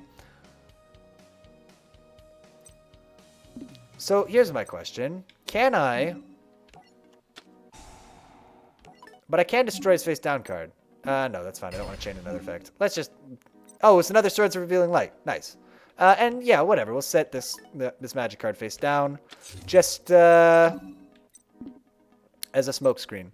Let's see him put down another piece of Exodia. That's what we'd really like. Because then we'll card destruction him or chain destruction or whatever. And it'll make his deck pointless. Which will be funny. Yeah! Like that! It's perfect! Yes, I would like to activate the effective card. I activate Chain Destruction! So that's going to destroy his head of Exodia and get rid of all the other ones in his deck. No, that's fine. Lol. So he had 3 copies of it. Oh, it doesn't destroy that one, I guess. No. But he can no longer summon Exodia, I believe. Do they all have to be in his hand? Yeah, so he can't summon Exodia anymore. We owned him. However, it's not enough to simply own him. Now we have to play a monster. That's all we really need is a monster that isn't terrible. He switches his, what is it? Stone Statue of the Aztecs to defense mode. That's a problem for us. Unfortunately, we drew Karibo. So what we could do, this is what we're going to do. Check it out. We're going to set Karibo.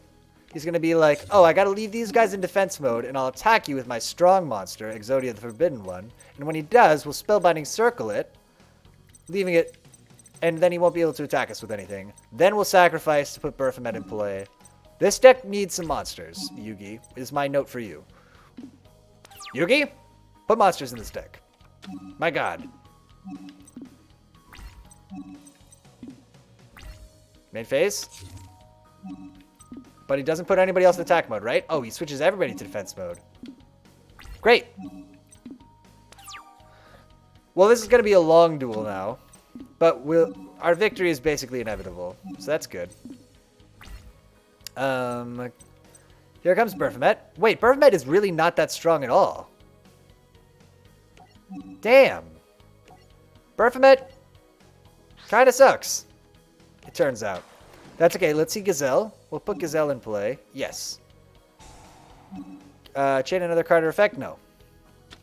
We got Gazelle, the king of mythical beasts. He's not very strong. Oh, wait. From your deck to your hand. Yeah, that's fine. And he's not a thunder monster by any chance. No. Okay. Now we begin the long process of destroying his monsters. No. Let's take out his head of Exodia. So an interesting thing about Exodia, maybe, is in one of the later seasons, somebody plays a deck where they put all of the pieces of Exodia into the graveyard and then use it to summon like a special Exodia Necros, which is like evil undead Exodia. It's kind of cool. Kind of cool. I don't think that's going to happen here, but I just bring it up because now all 3 heads of Exodia the Forbidden One are in his graveyard, which is pretty funny. This is just going to be a long and torturous duel now, as we try to grind down all his defense monsters, basically. That's what we have to look forward to at this point. Okay, so here's something we can do. How strong is Beaver Warrior? Beaver Warrior, unfortunately... Oh, perfect. No, he's perfect. So here comes Beaver Warrior in attack mode. Peter, why would you put Beaver Warrior in attack mode? What are you thinking? No. I will summon the Mystic Box. We will use his Mystic Box to kill his Stone Statue of the Aztecs, and we'll give him the Beaver Warrior. No. Now, he could have another Stone Statue of the Aztecs face down. Absolutely, that is the case. However, at least we got rid of one. What else do we have face down? Spellbinding Circle and this pointless card? Great. That only works for some reason if we have the Summoned Skull. You have declared battle. Activate? No. No. Beaver Warrior is gone. We're going to just grind him down. We're going to grind all his monsters out. He's going to get to a point where he doesn't have any more monsters in his hand, hopefully. I mean, he's going to keep drawing pieces of Exodia, right? Is the problem. So we got to get multi-monsters going. I guess we'll start to do that next turn when we put Gazelle in play. Hopefully we'll get a Polymerization. I actually don't know if we want to play Polymerization. I guess we do because he could have another Stone Statue of the Aztecs. Dark Hole, never mind. Chain another Effector card. No, actually, that's fine. That works for me. That's worse for him than it is for us. Absolutely worse. 10 million times worse. Here's Gazelle. Yeah, what a mistake.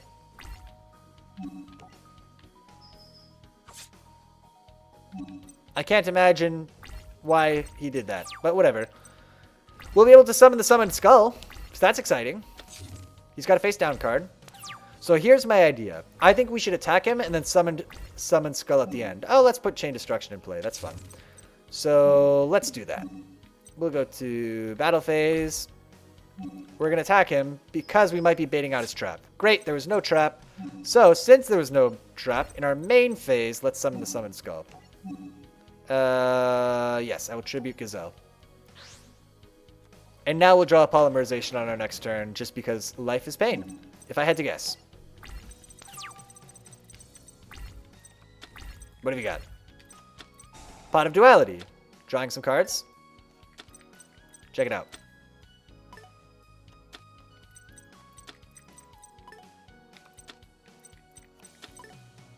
He's going to play his Exodia. Oh, he's going to play it in defense mode, though, right? Reckless Greed. Draw 2 cards and skip your next 2 draw phases. Okay, that's going to not really help him very much.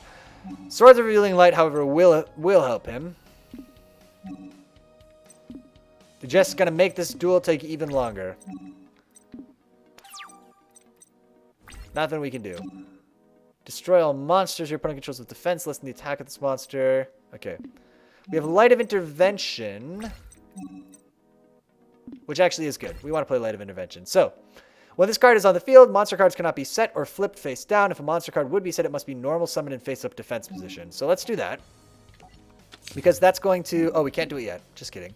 We'll activate it at the beginning of his turn. We can't attack him because he has the Swords of Revealing Light. So, we gotta wait. Nope.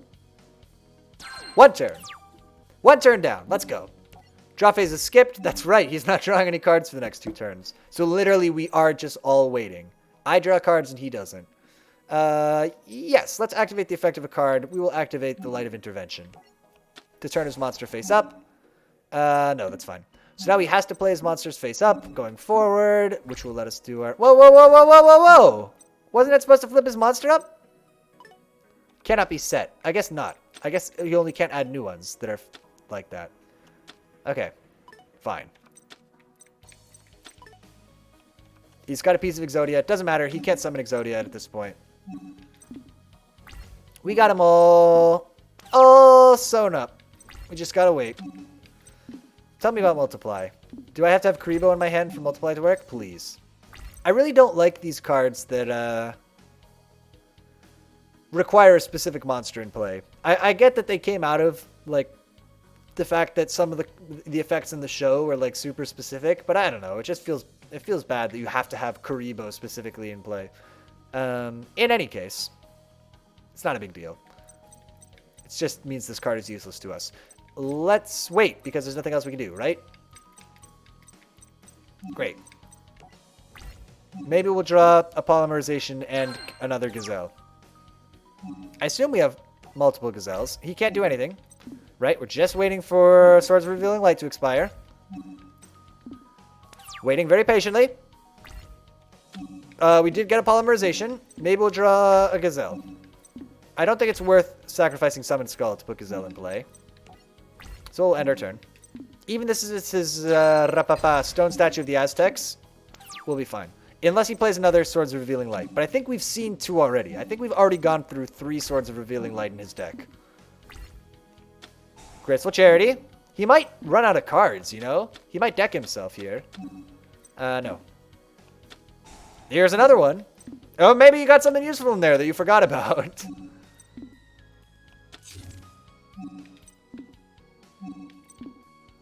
Alright, our turn. Now, hopefully this isn't a trap card that's going to make everything even more annoying than it already is.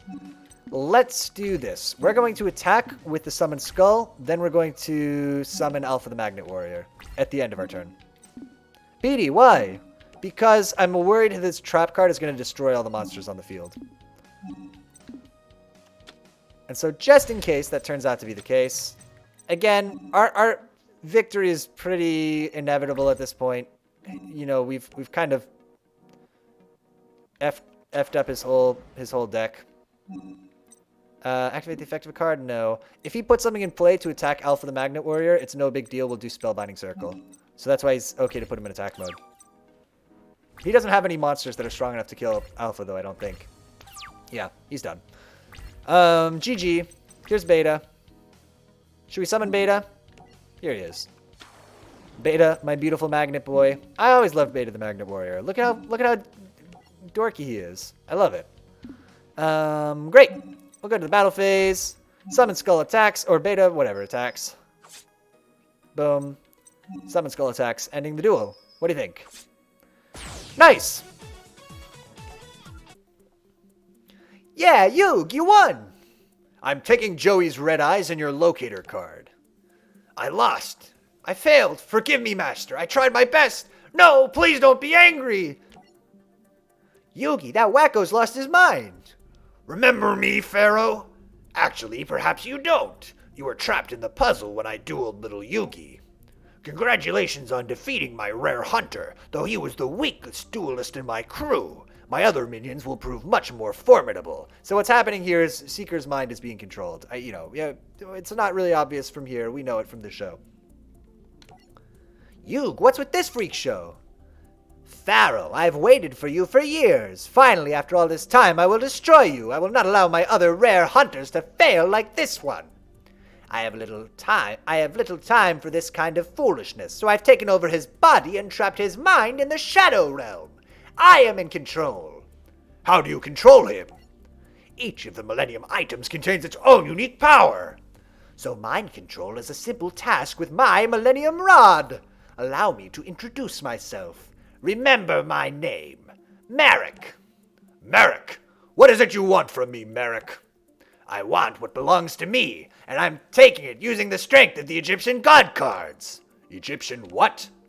Millennia ago, a trio of powerful behemoths rampaged throughout ancient Egypt. These ancient Egyptian god monsters spread destruction through the world until the pharaoh sealed them away for eternity. But when Pegasus created duel monsters, he resurrected these mighty beasts as cards. With these Egyptian gods, I can destroy you and claim the power I deserve. You'll never claim the Millennium Puzzle. You misunderstand. I want more than the power of the Millennium Puzzle. I want the Pharaoh's power, the boundless energy of the ancient ruler himself. With it, no one will stand in my way. I'll use the almighty magic I gain to conquer and lead the world. I will be unstoppable. The end is near, Pharaoh. It's my world now. Not yet, Merrick. I'm beginning to understand why Ishizu asked me to participate in Battle City. It's my destiny to stand between you and the evil powers you seek. And I will. Pharaoh, your days are numbered. Enjoy the game while you still can, because your reign is coming to an end. Man, that was weird. I knew that guy was a big creep, but knew that he was just a front for another creep. Here, Joey, take your red eyes back. You hold on to it. It isn't mine to take, pal. You won it fair and square. Besides, the rare hunters of, not a contraction you see very often, hunters of. Besides, the rare hunters have collected tons of rare cards. Their decks are all souped up, so I know you're going to be tough to beat, even for you. You've always had my back. So it's time I help you for a change. That's why I want you to keep my red eyes. I know it's going to come in handy for you sometime. Besides, this means that a part of me will be a part of your deck. It's kind of cool that It's kind of cool knowing that I'm helping you save the world. Don't get me wrong, I'm still in the contest because I still have the rare card requirement covered. Red Eyes wasn't the only rare card in my deck. You gave me another rare card way back when I first started playing Duel Monsters, remember? The Time Wizard. Yep, it bailed me out of jams at Duelist Kingdom, and I know it's going to save my butt in Battle City. You know, when you think about it, both of our hearts are in our decks. We're a team. Together, we won't let any duelist beat us. We'll whoop this Merrick creep and his rare hunter goon squad so hard they won't know what hit them. They'll be sorry if they ever decided to mess with us. Thanks, Joey. Thanks, Joey. I'll take good care of your red eyes. You're a true friend, Joey, and together we can take on any evil that comes our way. Great. Wow. That was a long duel. Let's do, like, one more. I don't remember Arcana's voice at all, so we're just going to fake it. We're just going to choose a voice. We're going to make a strong choice. We're going to do the voice. Right after I take a sip of water there. Arcana. I can't remember. So what will be interesting is, in the English dub of the show, there's a magical splitting shadow blade, which will teleport somebody's mind to the shadow realm if it touches them. However, in the Japanese version of the show, it is a spinning blade. It is a literal cut-off-your-legs style spinning blade. So we'll see which one they go with here. I'll be very interested to see. I think it's going to be the shadow blade, if I was a betting man. Which, of course, I am. So, yeah, send those postcards in. Let me know what your bets are. And we'll see what the result is like. Obelisk the Tormentor has been played? Yes, moments ago in Battle City, and we've identified the card's owner. Seto Kaiba. Of course. How did you know, sir? It's quite simple. My sister Ishizu conspires against me. She gave Kaiba that card to stop me. I should have known Ishizu is behind this whole tournament. She used her Millennium Necklace to foresee the events of Battle City. Oh, probably his voice didn't crack like that. I've been doing gravelly voices all night, though. Ishizu knew if she gave Obelisk the Tormentor to Kaiba, he'd throw a tournament out of greed to obtain the other Egyptian god cards. Sir, shall I order a team of rare hunters to pay Kaiba a little visit? No, leave Kaiba to his games. First, I'll need to weaken the Pharaoh. Dispatch Arcana to take down Yugi Moto. Later, in the Battle City tournament, a strange clown lured Yugi to a secret lair with dangerous contraptions. Welcome, Yugi Moto. I am the illusionist known as Arcana, and soon your favorite card, Dark Magician, will be dueling for me. Only a true master of illusion deserves to hold a Dark Magician. You will never understand its full potential. That is enough, Arcana. I know it must be hard to think of your favorite card in a duelist deck. Well, I challenge you to a duel. The winner will take the loser's Dark Magician. And I accept. You must know that when a duelist builds his deck, he chooses his favorites from many different types of cards. But sometimes, a card can choose a duelist. The two are connected, and the duelist can tap into the card's true power. Oh, well, we missed it. Enough. Let's shuffle our decks and let the show begin. We're going all out. We're going ham on these voices tonight. I'm not going to have any voice tomorrow. Mercy. You know what we got to do? Look, life is full of choices. Sometimes the choices are hard, sometimes the choices are easy. And let me tell you, Daddy-O, this is one of those easy choices because we're choosing rock. Oh yeah. Paper beats rock. God damn it. All right, we'll go second. That's fine. Yeah, whatever. All right. We got the spell shattering arrow. Blah. We got Gamma. Okay, what did he do? He spent half his life points to summon the Dark Magician on the first turn. I think we can make that not worth his while. It's a hell of a move, though. It's a hell of an opening move. Spending half your life points, wow, to summon the Dark Magician. But you can set. So he can set a monster face down, but he can't summon anybody. So we've got the... We could do the same thing. We could match him card for card. However, many face-up spells your opponent controls as possible. That is crucial. What could we do here that would be better? Okay, let's think about this real quick. It would be better to do the Dark Magic Curtain now, probably, right? Because suppose that we took... Okay. So the question is it better to spend 4,000 life points and be down to 4,000, or to take, say, 2,000 life points and then spend 3,000? Yes, it would always be better to just spend now. So, we're going to do the same thing. It's a hell of a move, and it's the one that we're going to play too. We got to pull the Dark Magician out of our deck. So now we have 2 Dark Magicians in our hand and the one in play. It was a whole plot point of this episode that Arcana has 2 Dark Magicians in his deck. But I guess we have 3, so, you know, whatever. We've got the Spell Shattering Arrow. I don't think we need to play that. Oh, yeah, we'll play that face down. And that has to be our turn, right? Because we can set a monster, it says, right? So let's set Gamma. Because Gamma's got pretty high defense, not for all of Yu-Gi-Oh!, but for the sort of meta established in the story decks. Gamma's got pretty good defense. So maybe we can bait him into an attack, defense for defense, and dink somebody. I think he's probably going to... Oh, Malice Doll of Demise. I have this card in real life. Here's the anti-magic arrows. What do? At the start of the battle phase, for the rest of this turn after this card resolves, spell trap cards and their effects cannot be activated. Cards' effects cannot be activated in response to this card's activation. No. No. Okay. So he's got the Magic Doll of Demise. During your next standby phase, after this card was sent from the field to the graveyard as the effect of a continuous spell card, special summon this card from the graveyard. So there are... If you kill this card in a very particular way, it will come back from the dead. That's the gist. What is Dark Magic Expanded? Apply these effects in sequence based on the number of Dark Magician and or Dark Magician girls on the field and in the graveyard. First, wow. Okay, if there's 2, so if there's 1, then one Dark Spellcaster on the field gains 1,000 attack points until the end of turn. If there's 2, we say this turn your opponent cannot activate cards and effects in response to your spell trap cards, but that's it. Okay. Traps you control cannot be destroyed by your opponent's card effects. Fine. So we are going to do this to beef up our Dark Magician. Then our Dark Magician is going to kill his Dark Magician. And then we're going to call it a day. Yeah, that'll be a turn. We'll have a big, strong, beefy boy he can't do anything about. This obviously wasn't a trap, or he would have, I assume, tried to save his Dark Magician. I think we're in good shape. I think so. We'll see. Okay, good. Yep. We have Dark Magic Expanded again. Now, we shouldn't play that right now, but if there are... What was the 3 or more effect? Because now the 3 or more effect would activate. No, it wouldn't.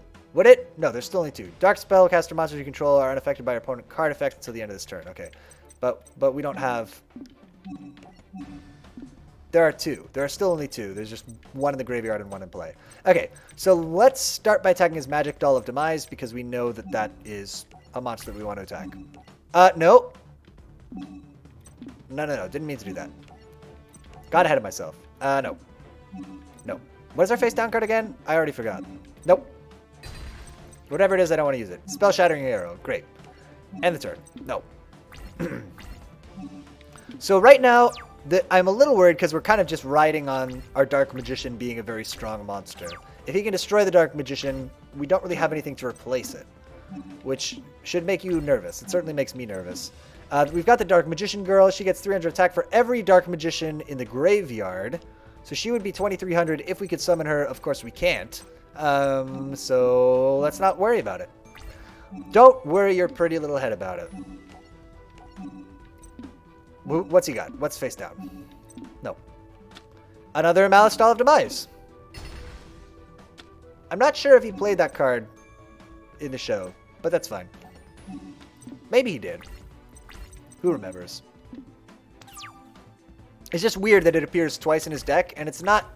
I don't know. It's not that good of a card. Inflict 800 points of damage to your opponent's life points. That's kind of a cool card. Ukazi. We gotta put that in our deck. Chain another card or effect. No, that's fine. We'll take 800. That doesn't really cow us particularly. Wow, look at all these Dark Magicians. Damn. The other thing we should be worried about is the fact that we only have one monster in play. Like, he can just keep putting monsters in play. If he keeps drawing weak monsters to play in defense mode, oh, this is a problem. When this card is the only monster on the field, it gains 1,000 attack for each spell and trap in card zones. Oh, that's interesting. That's a cool card. Hard to use, but very cool. Great. We wait. We can't do anything else. Can't summon any monsters. What is what cards are on our sideboard? I'm interested. They've interested me now. Here's his defense monster.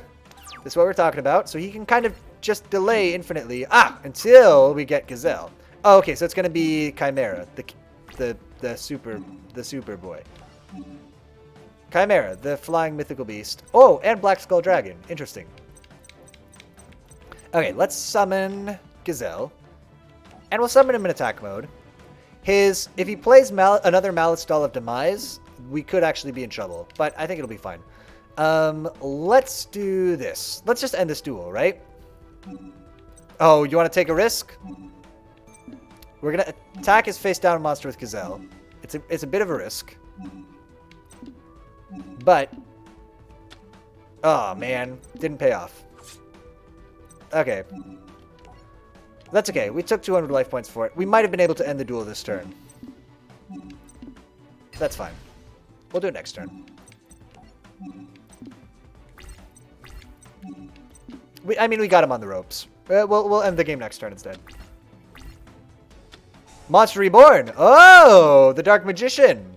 Is he going to trade us Magician for Magician? This actually maybe means that we don't win. Okay, nope, we got him.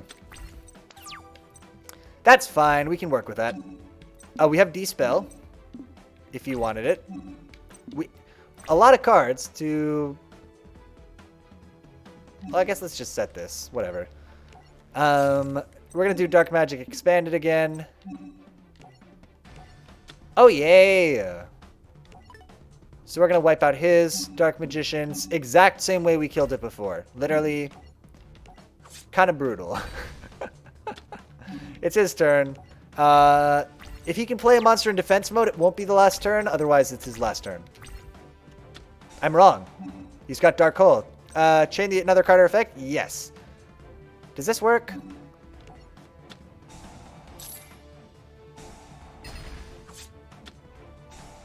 No. We did hit him for 500, though. That was a waste. Okay, good to know.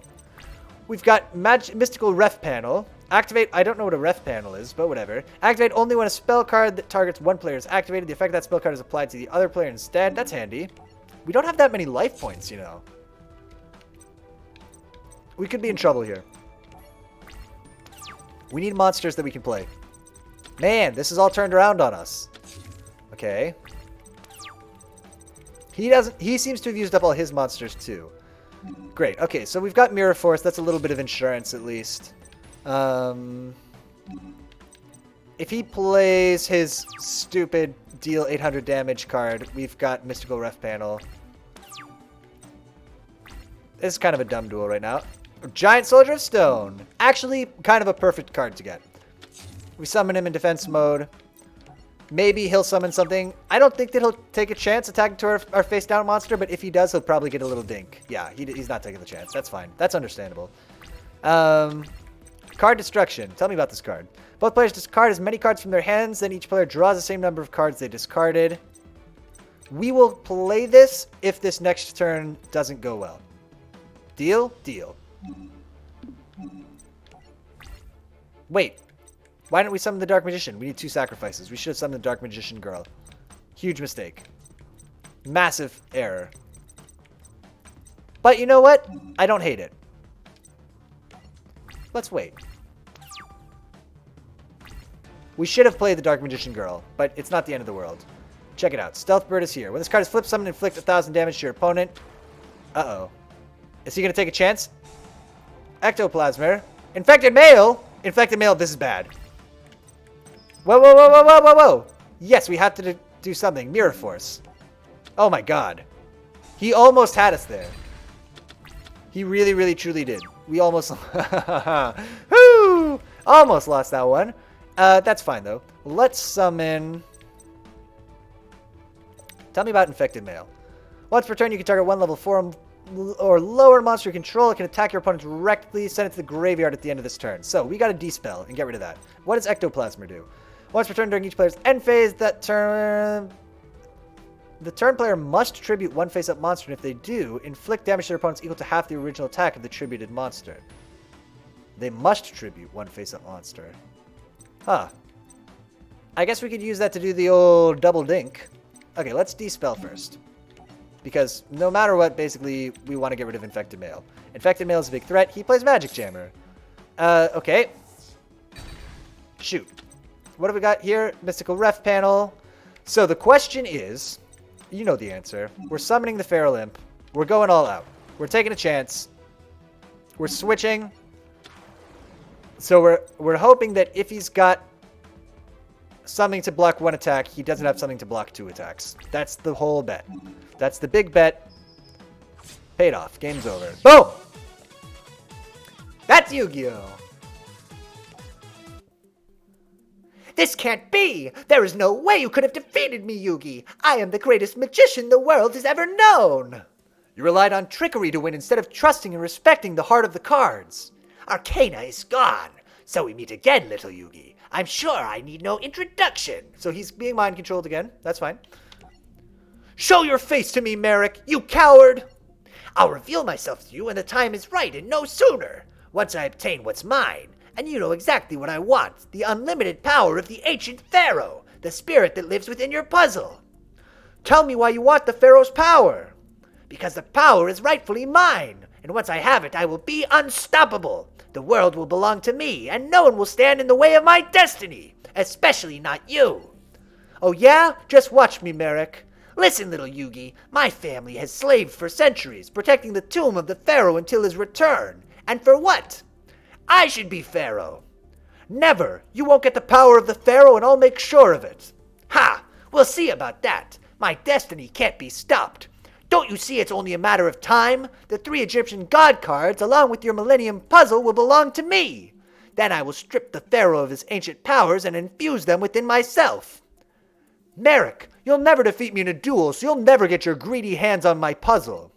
I promise you by the sands of Egypt. I'm going to start promising people everything by the sands of Egypt. Every threat, every promise, every commitment, I promise you by the sands of Egypt. That's in my vocabulary. Add it to the lexicon. Add it to the lexicon. The pharaoh's power will be mine. Another of my mind slaves is already in Battle City waiting to defeat you and take your puzzle, and he holds an Egyptian god card. What is the name of this card? Beware the Quiet One. We'll meet again, Yugi. Hey, that's Yu-Gi-Oh, baby. Tell you what. That's actually good timing. Let's call it there. This has been some Yu-Gi-Oh. I love this game. Love attempting to do the voices. Love the story. Love talking about the show. We'll be back with this someday. We'll always be back with more Yu-Gi-Oh. At least, until we get up through, I don't know, like season 3 or whatever. How far does it go? Can we tell just by the outlines? Oh. Well, those are gross season 4 people. Okay, so is there something with the rights for season 3 that's weird? Because look, nothing from season 3 is here. We're skipping it. Boom, watch. We can do it from the outlines. There's Weevil Underwood. There's the mime, whose name I forget. There's Bakura, Odeon, Ishizu, Kaiba, Dark Merrick, Mai, and then we skip right to season 4. What happened? Weird stuff. Strange times. In any case, let's let's call that there. Let's go look at the calendar real quick. Boom. So that was Cool People Friday. Tomorrow we'll be starting a little early. We'll be starting at 7 and going till 10 o'clock EST for Extended Cool People Saturday featuring new games. We're going to play Curse of the Dead Gods. I literally hadn't decided that until right before the stream, but that's what we'll play. It's a game that we played on New Game Wednesday. I think it was the first game that we played. It looked kind of cool. I want to check it out a little bit more. So we'll play an Extended Cool People Saturday featuring new games, and we'll find out if it's a Cool People game. Find out if it's a game that we want to go back to again and again. It's a roguelike. It looks pretty neat. It just came out of early access, so we had a little taste on Wednesday. We'll get a bigger taste on Saturday. We'll see if we really like it. If you watched any of this live, if you were in the chat today at all, thank you so much for watching live. And if you watch this as a recording, thank you so much for watching that way too. And until next time, I will see you later.